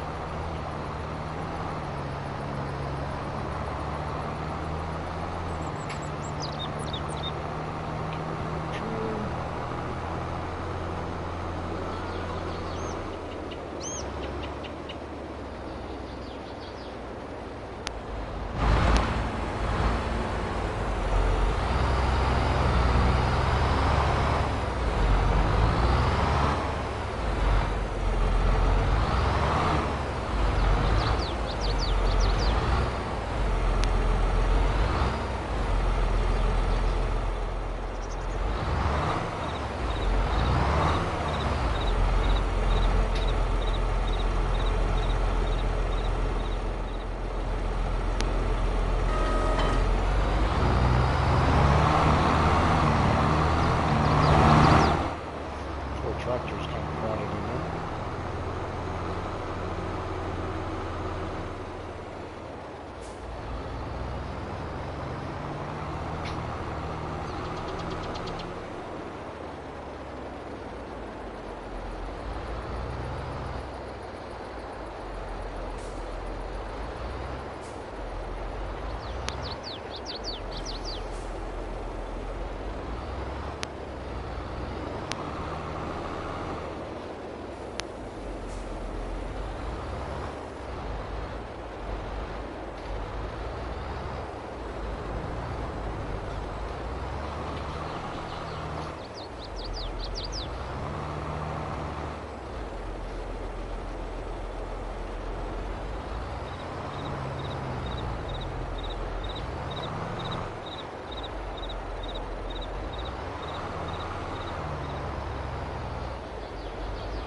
Why?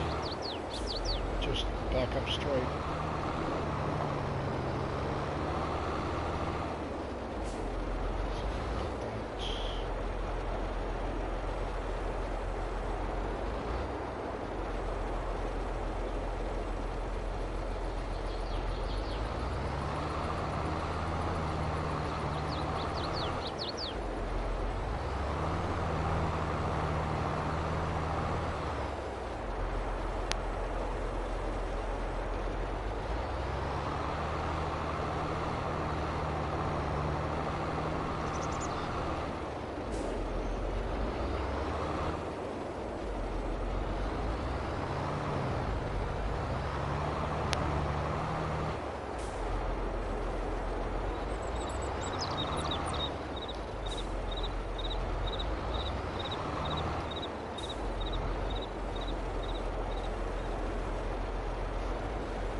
Nothing more frustrating than having a little bit of grass left sitting at the front of your silo covered.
Oh, come on. Get in there. Please.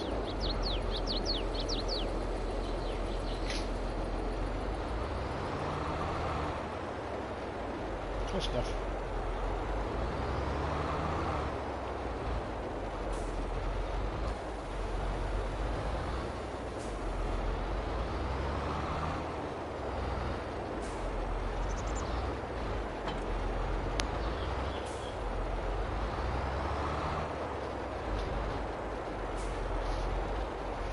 Probably could have had both of these on at the same time and been almost done. We'll see. This, I believe, is supposed to be modded as well. So we'll see how...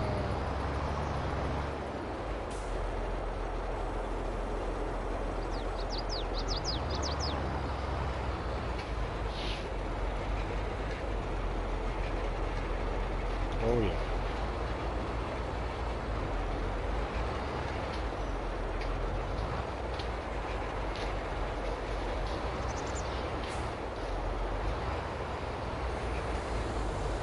Okay. Guess I went for it.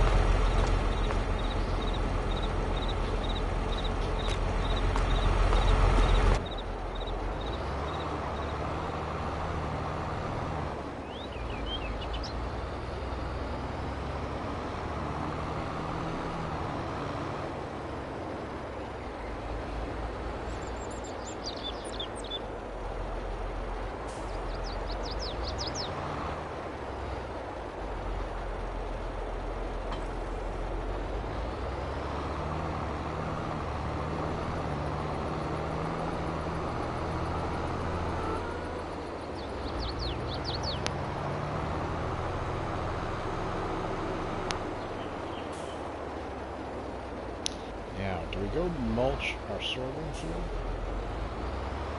by the house? I want to finish up over by the house anyways. So I'll go hop in the wheeler, go take a look at the town.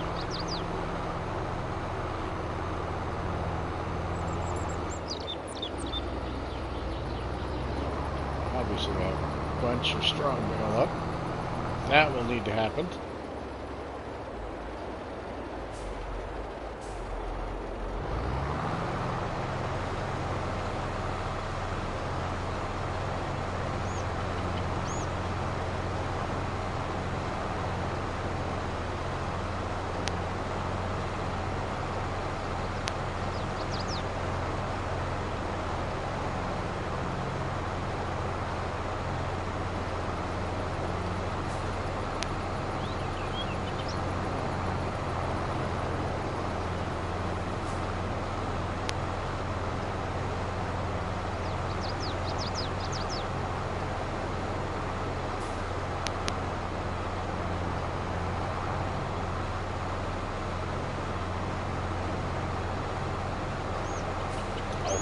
I can't get lined up.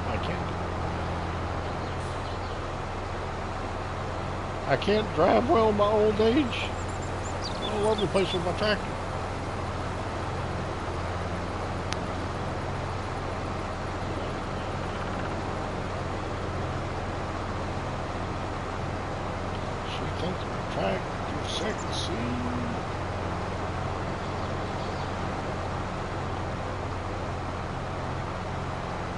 not really.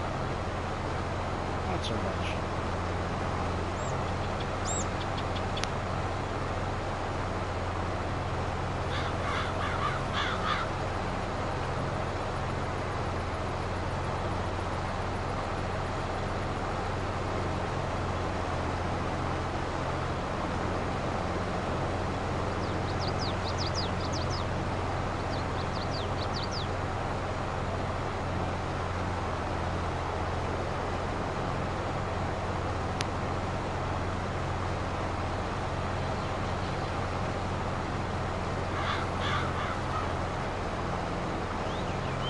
I don't think some people probably, obviously if you're playing the game you should have an understanding of it, but I'm not sure people realize when somebody like Mr. Silly Pete does an edited video just how much total game time goes into creating that video. Obviously we've spent couple hours here, which from a gaming standpoint, I'm fine with it. I'm perfectly happy doing this and getting fields done and how long it would take me to finish mulching this field, or is going to take me to finish mulching this field. But when you see this is basically, I'm not even done with day one on this farm starting out. Now, if I started a different map with a smaller farm, I might be trying to move ahead more quickly with days and get more done and trying to fill into contracts at the same time. But you think about the amount of hours of gameplay that have to go into editing down to a half-hour video. In this case, we're probably 2.5 hours or so right now, and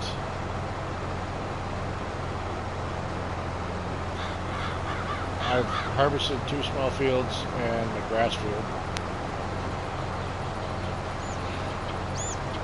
Well, I say small fields, but the wheat field wasn't small enough, but for the size of the equipment I was using.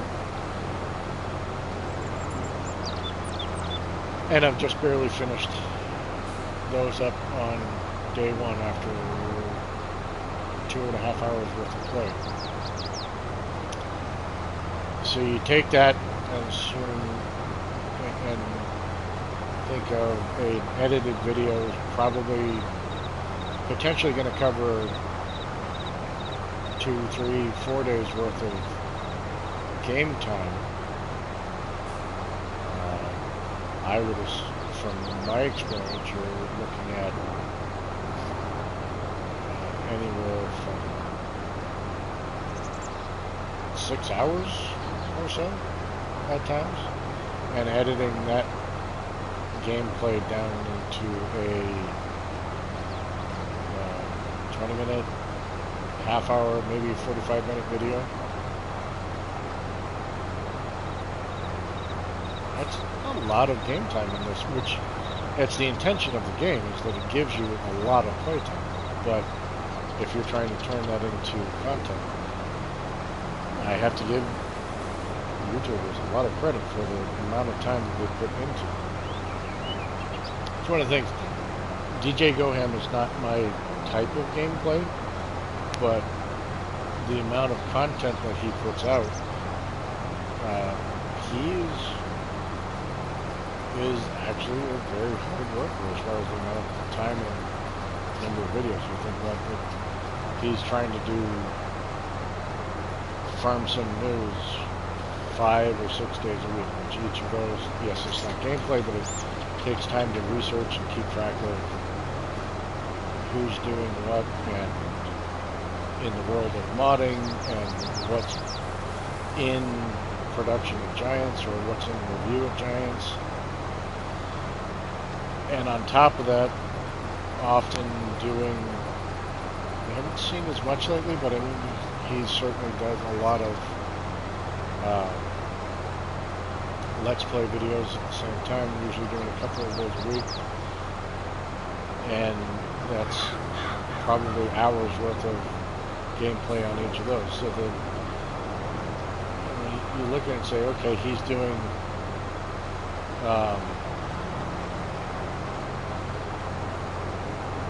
potentially 8 to a dozen videos per week. Almost all of his content, except for the Farm Sim show, is edited content. Even for the Farm Sim show, he and Clutch have put time into discussing what they're going to be talking about and researching information of what's out there. So that's still quite a bit of time gone in ahead of time to research. And maybe not as difficult since he's already done the show. The Farm Sim news during the week, so he has an idea of what's out there. But still, it's quite a bit of time and effort during the course of the week that goes into all the content he's putting out. So that's somebody you look at and say that's a YouTuber who's earned where he's at for the viewers that he has and the amount of work that he puts into it.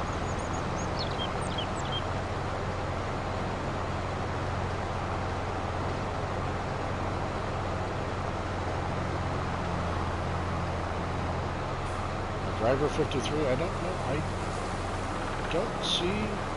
Maybe I'm just not getting the content from him as much. Not that his content dipped off at all as much, but as a console player, I just tended to. He was early on one of the YouTubers for Farm Sim who was content. Just like Farmer Cop, I enjoyed him, I enjoyed his content, but it's PC oriented, so it was just not something that kept me as much as part of why Mr. CLP is still one of my go-tos as far as a YouTube creator for Farming Simulator to go to, because yes, he has a PC, but his gaming is on PlayStation, which means it's more relevant to what I'm doing. And not to take away, I play on PS5, but that's because PlayStation is what I've gamed on, and there's more than enough to keep me occupied on PlayStation with games, so that I don't feel the need or the desire to go to having a PC to do that, an Xbox to do those. If I ever get to the point where I was seriously doing a lot of content, and that started to become more of a way of life for me, then I might look into it. There have been lots of games that come out. I watch a lot of videos on games that are available on PC that aren't anything that's available on console. A number of games where the modding community is certainly much more robust on PC than it is on console.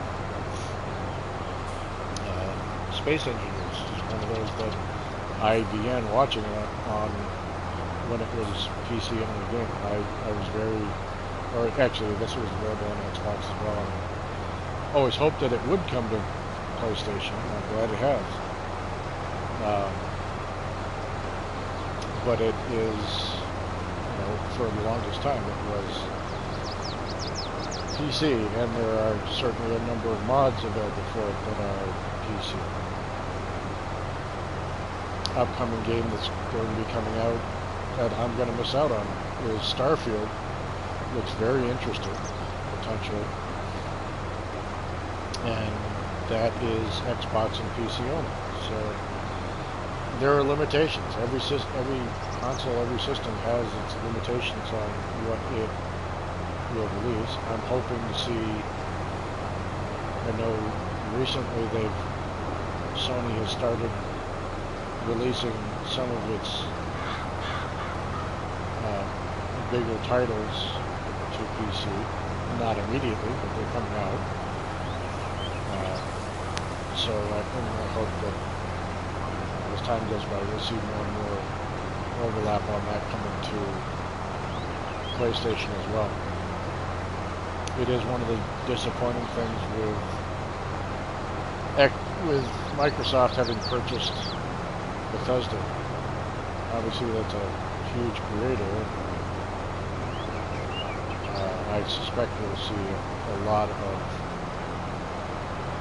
restrictions on what does or does not come to Sony or PlayStation from Bethesda in the future.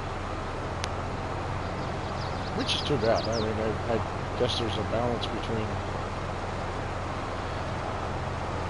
having those as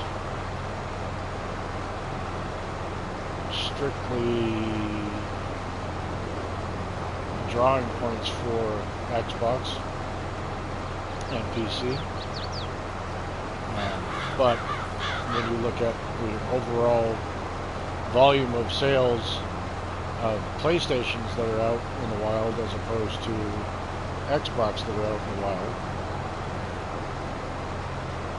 yes, there are a lot of gamers that are PC. I started out gaming primarily with PC, and I was perfectly happy with console. I didn't have to deal with the restrictions of being concerned of the limitations. I mean, so.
Okay. And I'm back, and we'll finish off this lesson. Well, maybe not lesson, but I think there's still more above the house.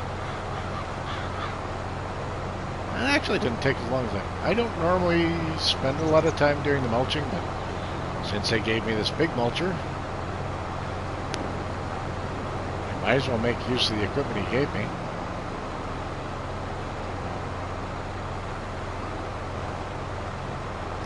Hopefully not run the farmhouse over.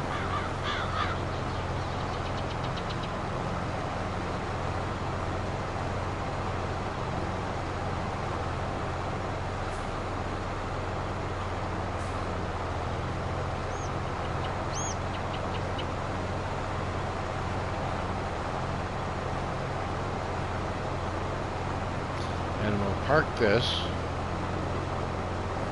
Go hop in our John Deere golf cart. I don't even have.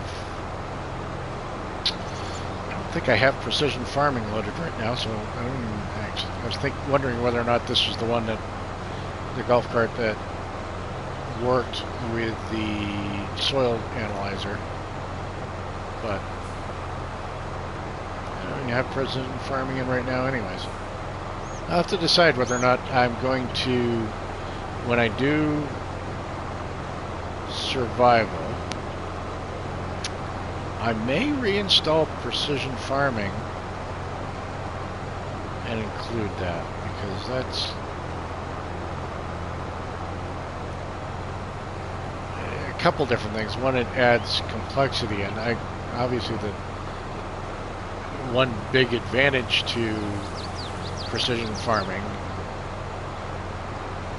I leave it up to each person to decide if it's cheating or not, but one big advantage to it is if you're doing a lot of contracts, obviously fertilizing contract, oh, we're going to run into the porch. Fertilizing contracts are fairly lucrative, and with precision farming you have the alternative of being able to reduce. You can still satisfy the contract. Nope. Can't leave a spot. I can't leave that spot. You can satisfy the contract while at the same time reducing the amount of fertilizer that you put on the ground. All right. Let's hear that tractor again.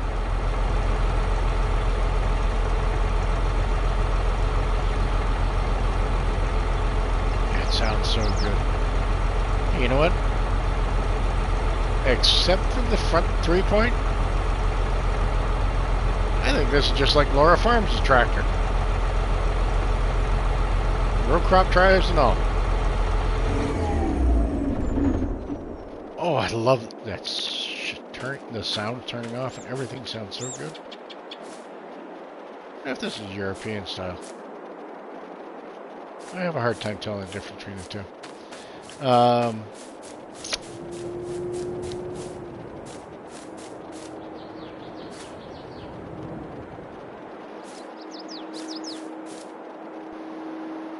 What is that sound?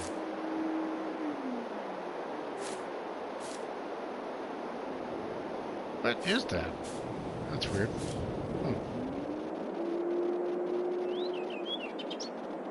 Sounds like somebody's vacuuming the house. Interesting. Yep, this is the one with the pickup at the back, so you can do the precision farming on this one. Alright, let's see. Where did I want to go? There's a few things I want to check out that space where my augers are parked up over here. Not too far away, just the other side of the field there. I wanted to go take a look at that. And I apparently own a bunch of greenhouses. I need oh, they're all over here. Okay. That's not even land I own. I own this over here, but not that. And I apparently own a bunch of land back over here, too. That, I don't know, that's almost half as much grass as I have in this field over here. But we'll go run over it. We'll take a look at our, oh, and I got water point right there. Although I have free water right here. So that may play into it. What else do I have? I own the gas station. Huh. Okay. Not sure why. And this?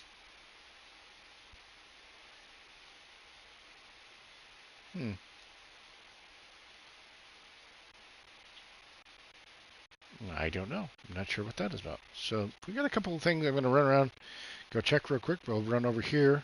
So I want to see what those, what do I have up here? I own more grass up there. I've got more mowing to do. So clearly I should be mowing that up, and I should mow this up over here, if those are things that I can. We'll go check, and we'll make counterclockwise route around and take a look at some of these other spots that I own already and try and see why.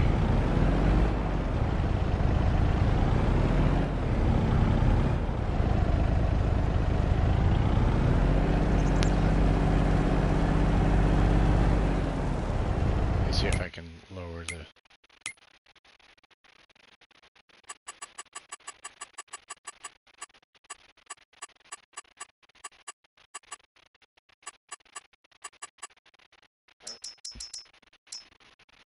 We're going to drop that down just because these vehicle sounds are kind of loud.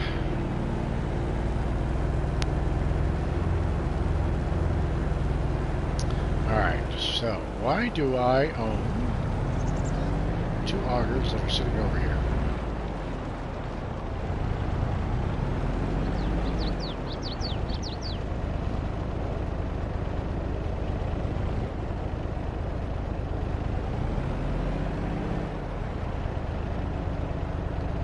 Those got to be root crop sales, I'm assuming. Right? Yeah, those are sell points, I think.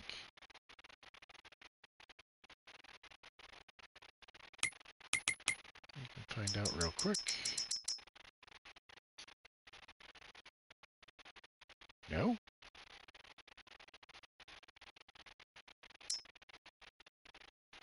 Hmm.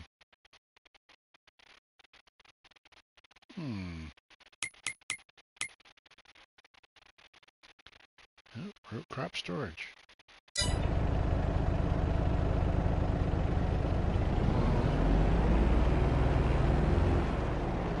How do you get it back out?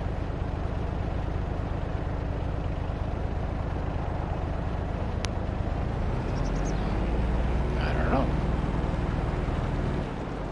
Space behind him? Ah, there it is. Okay. Yeah, so there it is. It's, alright, so that's storage, and you've got one flat bottom bin out here, which, if I recall, actually is...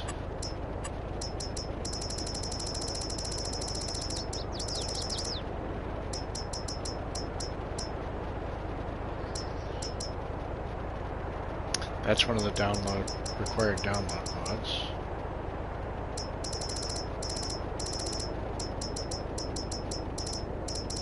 And I want to say I came across...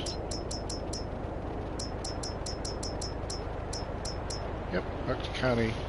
I think it's that flat bottom, so it's a 500,000 storage silo.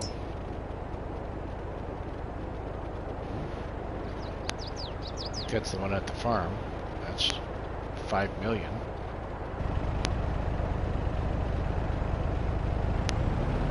So this is sort of built up as a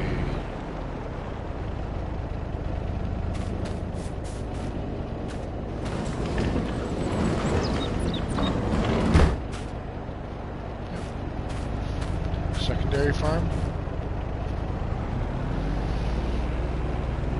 If I remember right, this was in FS19.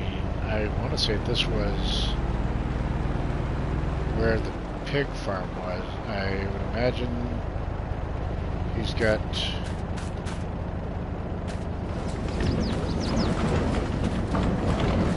just storage here. So this is just another small starter farm that you could start with if you wanted to, and probably not a bad idea if you started a start from scratch here. Root crops, I'm not big on them, but they make for a good... You got potatoes over there. I mean, you could easily start...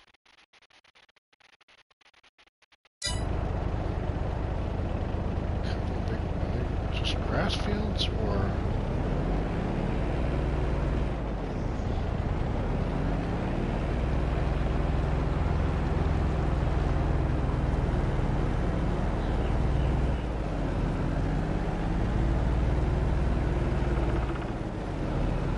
forest area.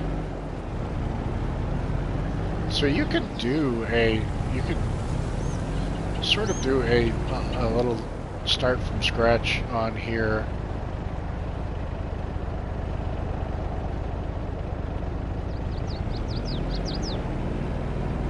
Forest all the way back.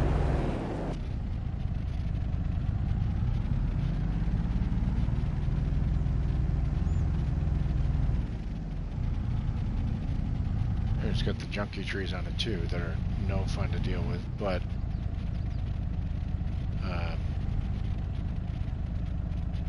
could make it interesting to start out with just the farmhouse and some area back here. The tough part for me has always been I think things like potatoes, sugar beets make for profitable on the land that you start with. The downside is the equipment and storage. Obviously, the nice part with this one is that you actually have storage for them here. But typically for root crops, I mean, it would cost you need to have fairly strong equipment with trailers that can store a lot in order to move it. You need to have fairly powerful tractors in order to harvest them. And yet, how did I miss that spot there? Oh well. Squirrel. And at the same time, you also need something that you can put row crop tires on, or narrow tires on, so that you don't damage it, just because they're more challenging to actually harvest and take a lot longer to harvest a field of root crop. You can get a lot of volume per acre and make a decent amount of money out of it, but it's definitely a more challenging approach. What I've always kind of wanted to do was to do and kind of one of the things I've thought about, if I can figure out how to do storage in a reasonable way, I thought about trying to find some of the antique style potato harvesters and potato planters to be able to say, okay, I'm going to work away and make my way. I'm not going to be able to use the used vehicle store, because if all of a sudden they get an 8RX that shows up on there, well, that kind of dwarfs my idea of starting with a alright, I'll get out of the way of traffic.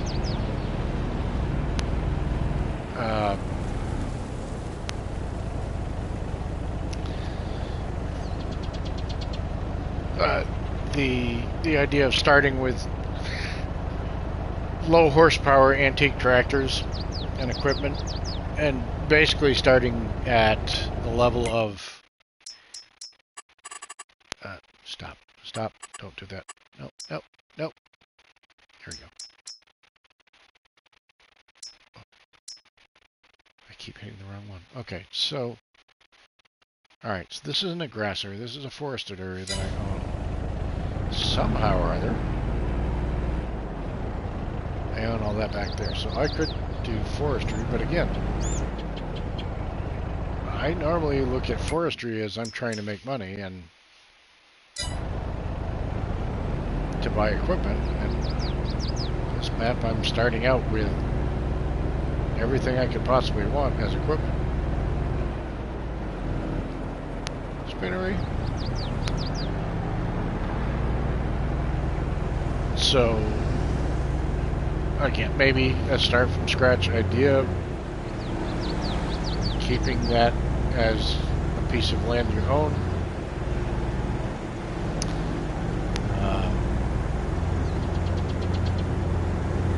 So yeah, I've thought for quite a while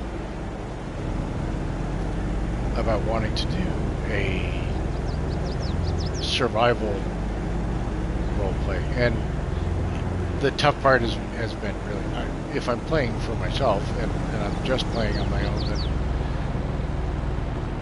the role play part of it is kind of interesting, but there's not that much need to work that hard at it if another water supply. If I can just say, okay, you know what, I'm going to go ahead and borrow my 500,000 and buy everything I want for equipment and go for it. So the idea of doing YouTube or making a YouTube video for it is almost in part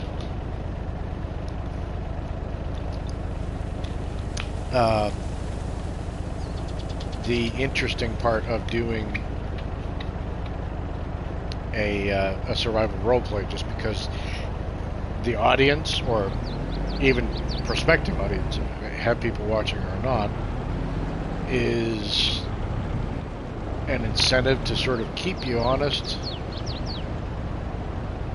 Oh, this is interesting. Did some different sides. I wonder. No, he didn't do the.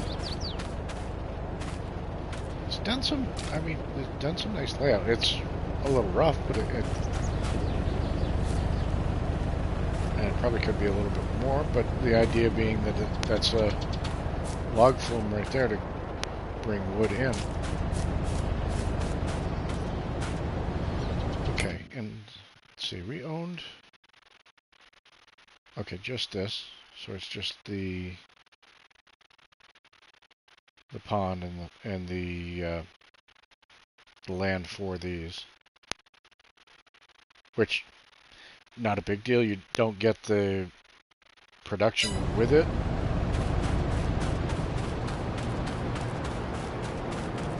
Hi, dear. All right, wood chips.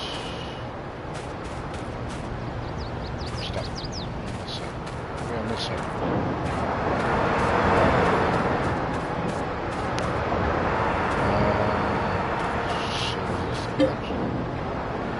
Yep, so you still have to buy the sawmill separate.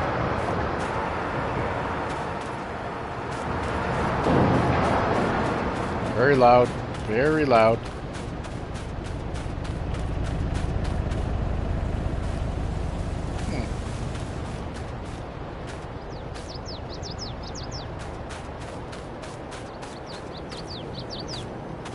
Does this hurt?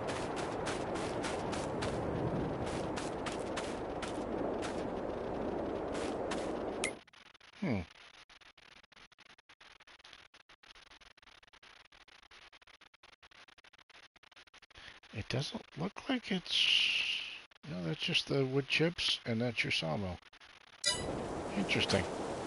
It's almost like this is meant to be a production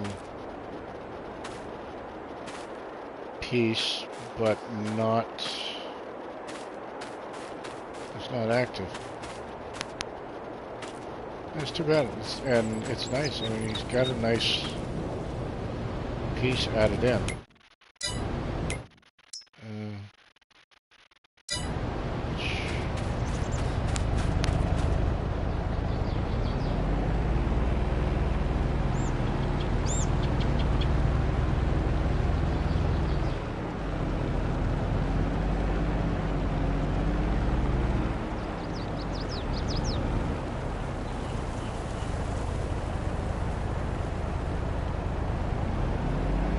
Probably just a standard sawmill for wood planks.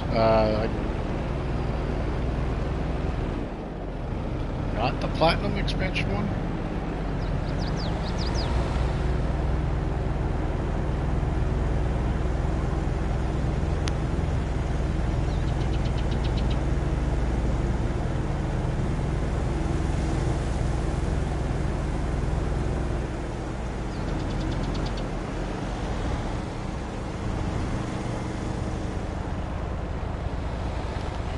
This is the other.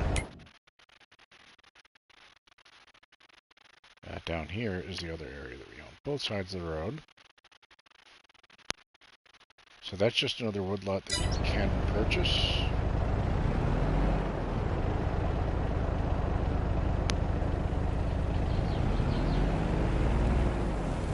I thought that was something back there, but I think that's just the border of the map.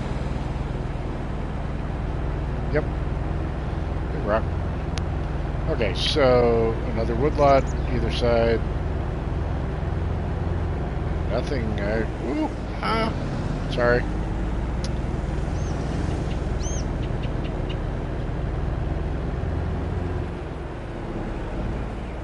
It would be very painful to try and harvest those trees. How far down do we own? Oh, apparently we own everything the rest of the way down.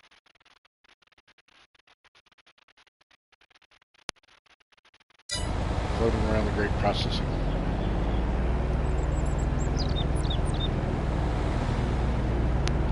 Not sure what the intention is with this if you were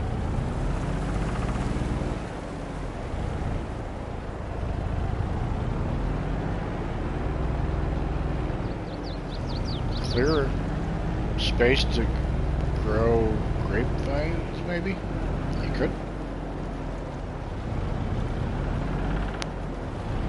Elm Creek Farmers Market.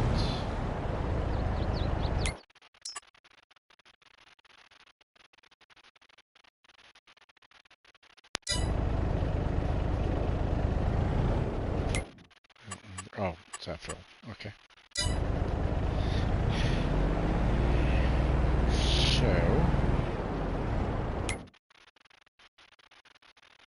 Oh, I missed the grape processing was back up there.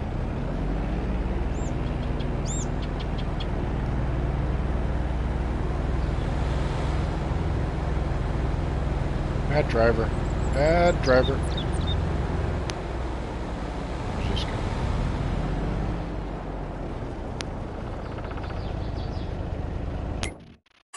What else do we have down here?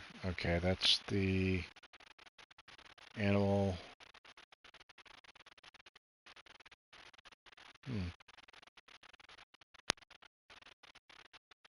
Oh, I think there's another farm over here, isn't there?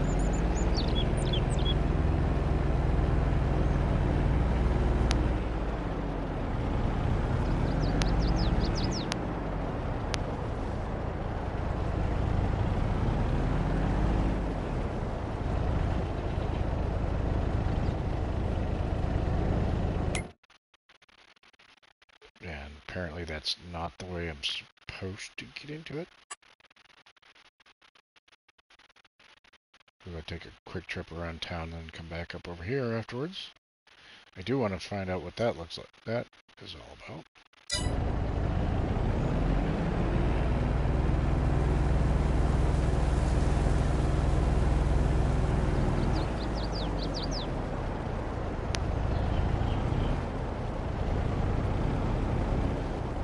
Ah, it's another cow farm. Okay. Ah, ooh. Ooh.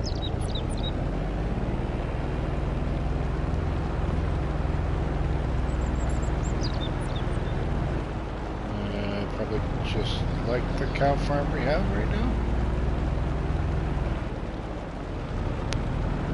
Oh yeah, okay. So for a multiplayer map, this would start out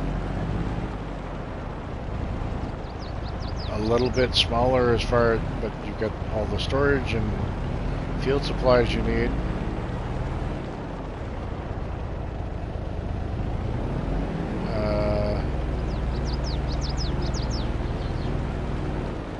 You come in and out of this farm now.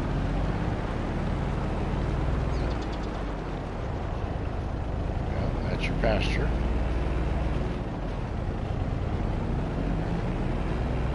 River, which I assume he built in a... Nope. I don't see an access point for water. Now this is where you're coming in. Okay.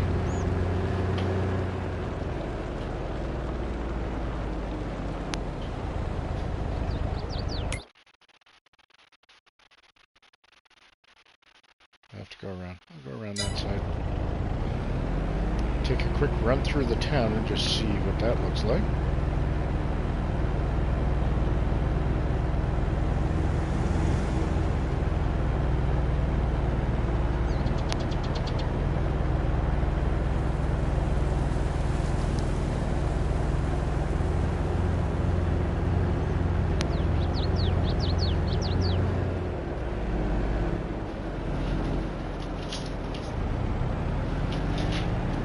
Get out the other side of this parking lot.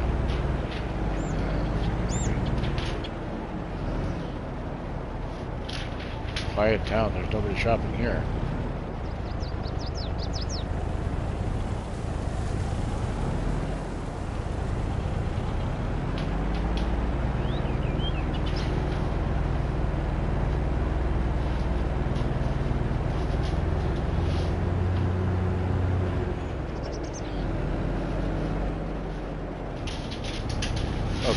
We own all this, but most of it doesn't. Oh, there's a big buildable spot. Put something in there. And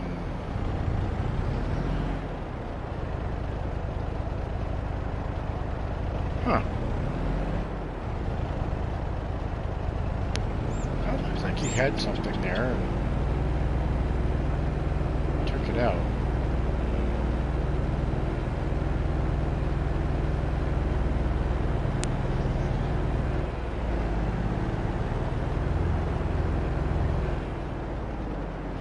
Well, there's certainly lots of area to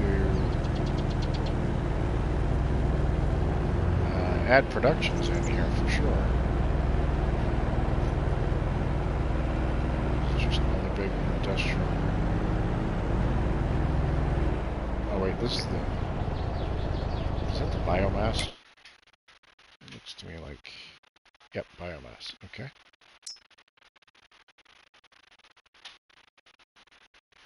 Alright, let's run up and we'll go take a look at these two... Why do I own...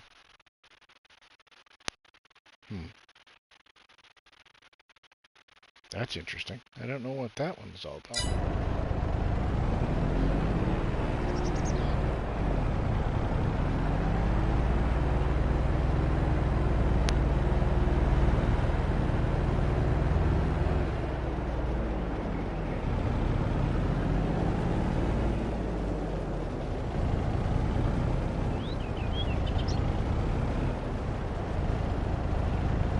Don't mind me, just driving through your backyard.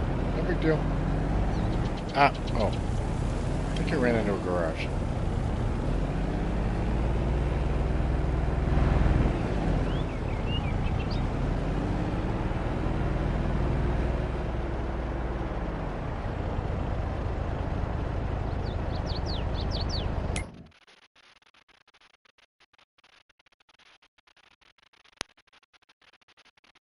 Oh, that was the gas station. I don't care about that one. I want to know about these two.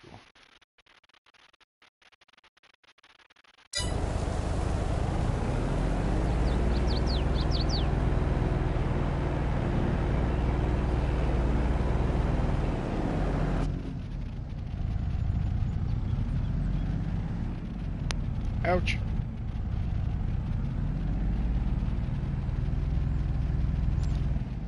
This is when you take a shortcut. That isn't as much of a shortcut as you thought it was. Oh. Okay, not a shortcut. Not a shortcut.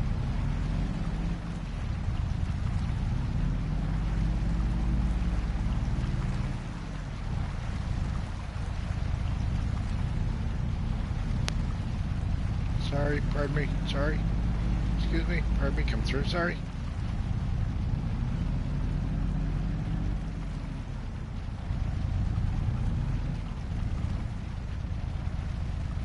Is there a bridge over here?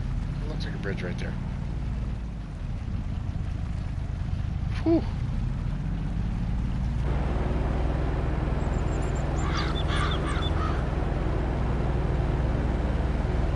That was almost a very bad turn.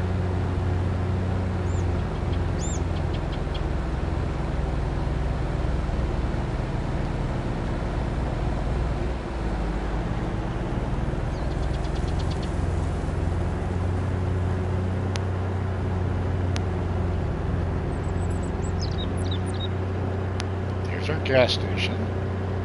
It's very important that we own that, of course. Wonder if I get free gas there. That would be nice. You own it. You should get free gas, right? Where am I going from here? Right over here.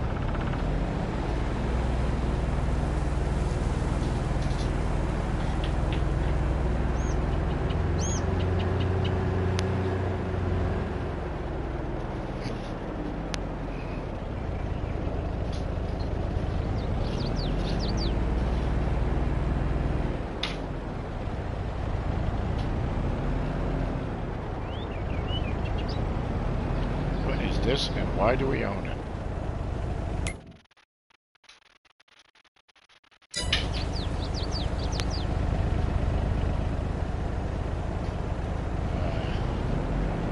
I don't know.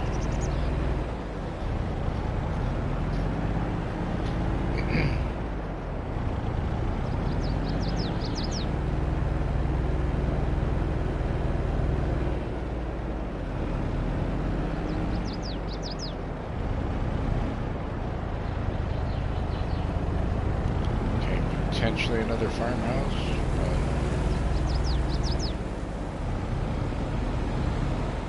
here's the dealership. Oh, here's all my greenhouses. And storage space for stuff. So which greenhouses are those? Looks like it's base game, just add the water one?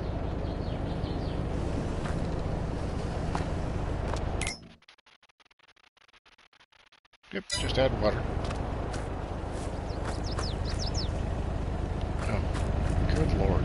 Imagine how many strawberries or tomatoes I could plant, could grow out of this.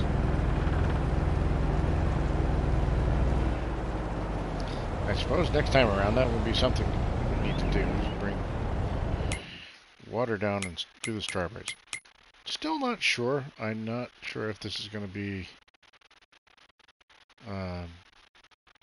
something to stick with for long term or not.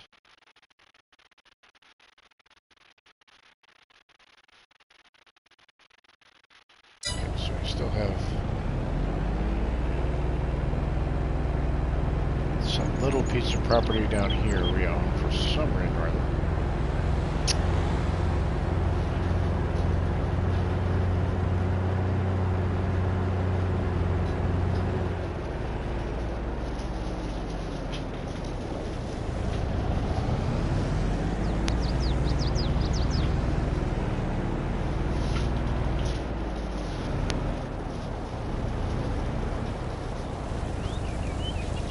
What do we own? These farmhouses or the woodlot?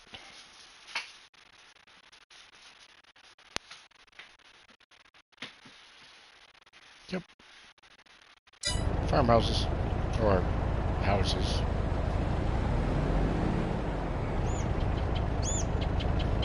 Apparently this is if you want to do the playthrough of I own a trailer with a little grass lawn. This is planted grass. It's actually... Huh. That's actually a mobile area of grass lawn. Interesting. Alright, so for the last thing we want to check out... what's that? Cereal factory. That's probably nothing else interesting there. But we'll come down here. Check those out.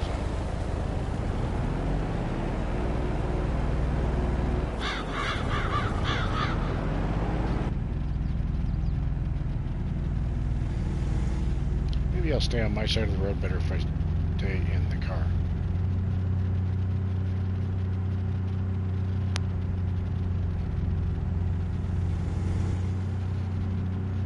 It's quieter.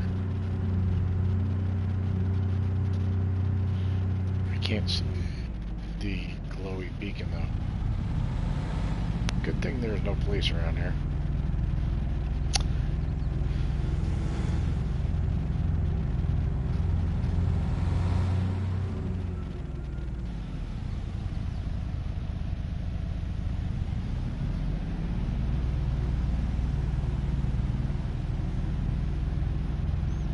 No idea why I own that, or what purpose it serves.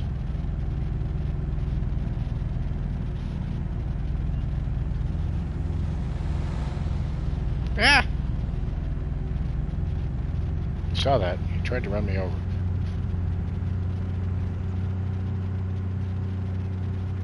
Another factory of some sort.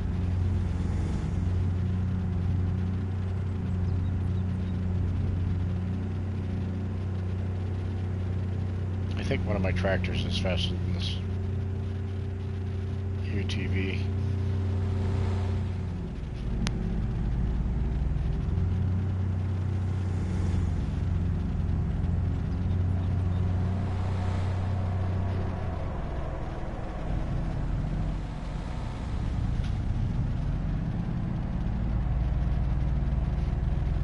Car's following me.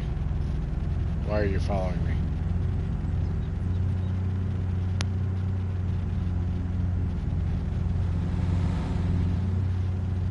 It's a cereal factory. I think we own that too.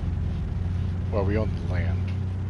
We own the land on a lot of these, but we don't own the productions.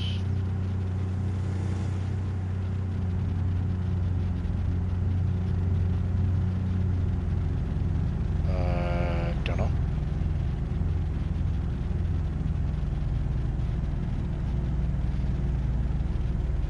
I don't know if it's nice that the mirrors work now, or unnerving because you can see people following you.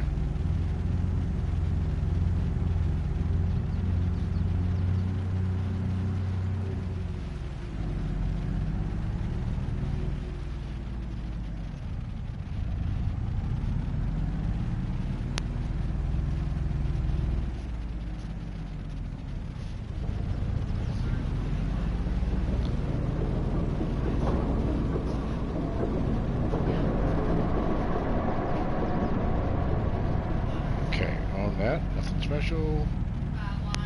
I'm gonna go to Oh, work. ah! That deer just went right through my car. Wait a minute. Did I just miss?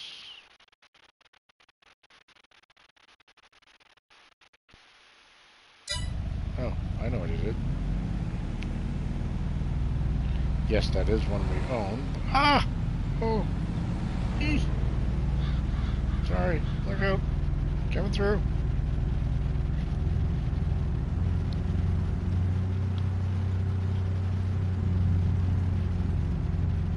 Okay, not that turn. This turn.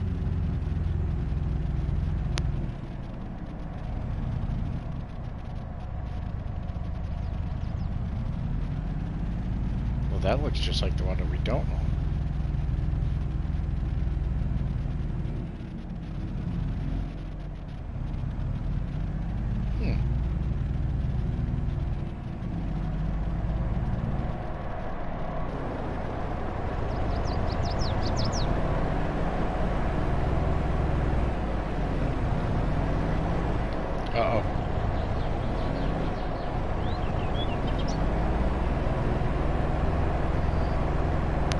Don't mind me, just checking the property, driving through it.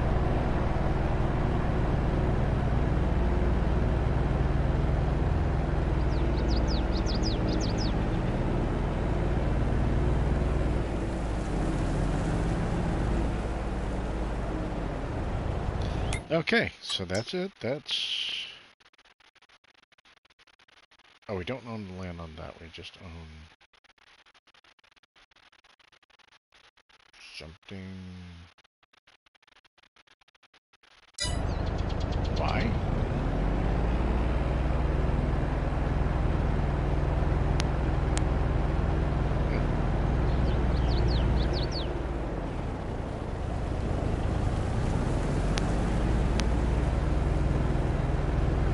We just own houses there, that's all.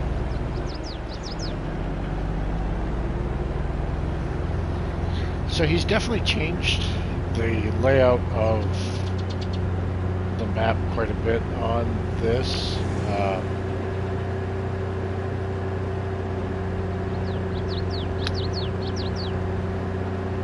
I'm trying to remember exactly what the layout of the town was, and I think like the dealership is roughly in the same location or general quadrant of the map where it was before, but I think it's certainly different than it was. I remember something about the roads as they came down this way, but I don't remember them exactly. But you got like nice American style farm spaces, houses spread around the roads. He did a very good job on the map as a whole. It looks very nice. That's my farm up here.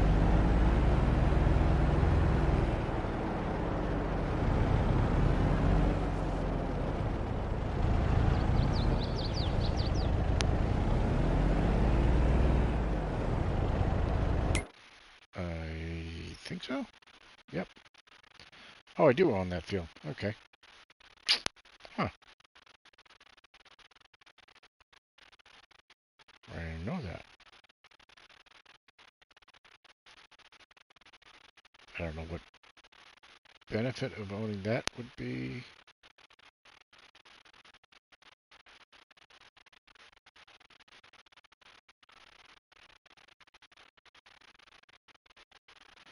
Okay, house there, Mess with my camera house today. there.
Okay.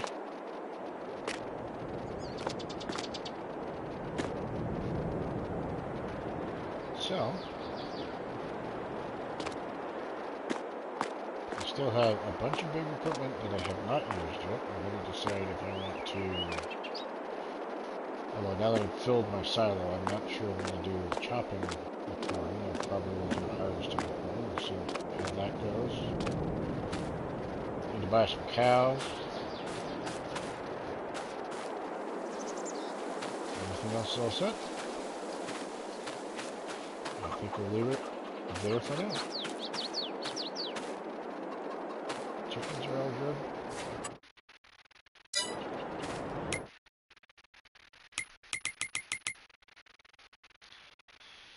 They should be good on food for quite a while. Start producing eggs and multiply and be fruitful. Alright, I'll leave it at that.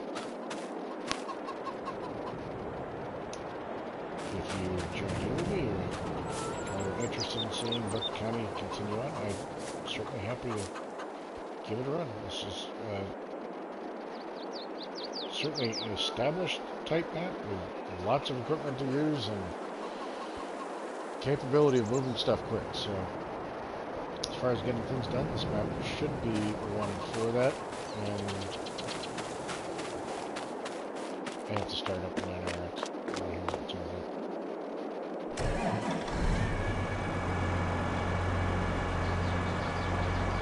Not bad. Quiet. Very quiet. How about you?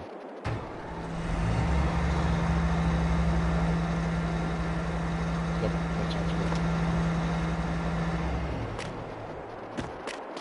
So anyway, thanks for joining along. If you're interested in Bucks County, by all means, let me know if you would like me to continue on and see a playthrough on this, or give it a go. Probably will just play it by ear and think about whether or not I want to continue on with this one, or start working on edited videos for a survival roleplay. But anyway, thanks for being here. Happy 4th of July. Bye for now.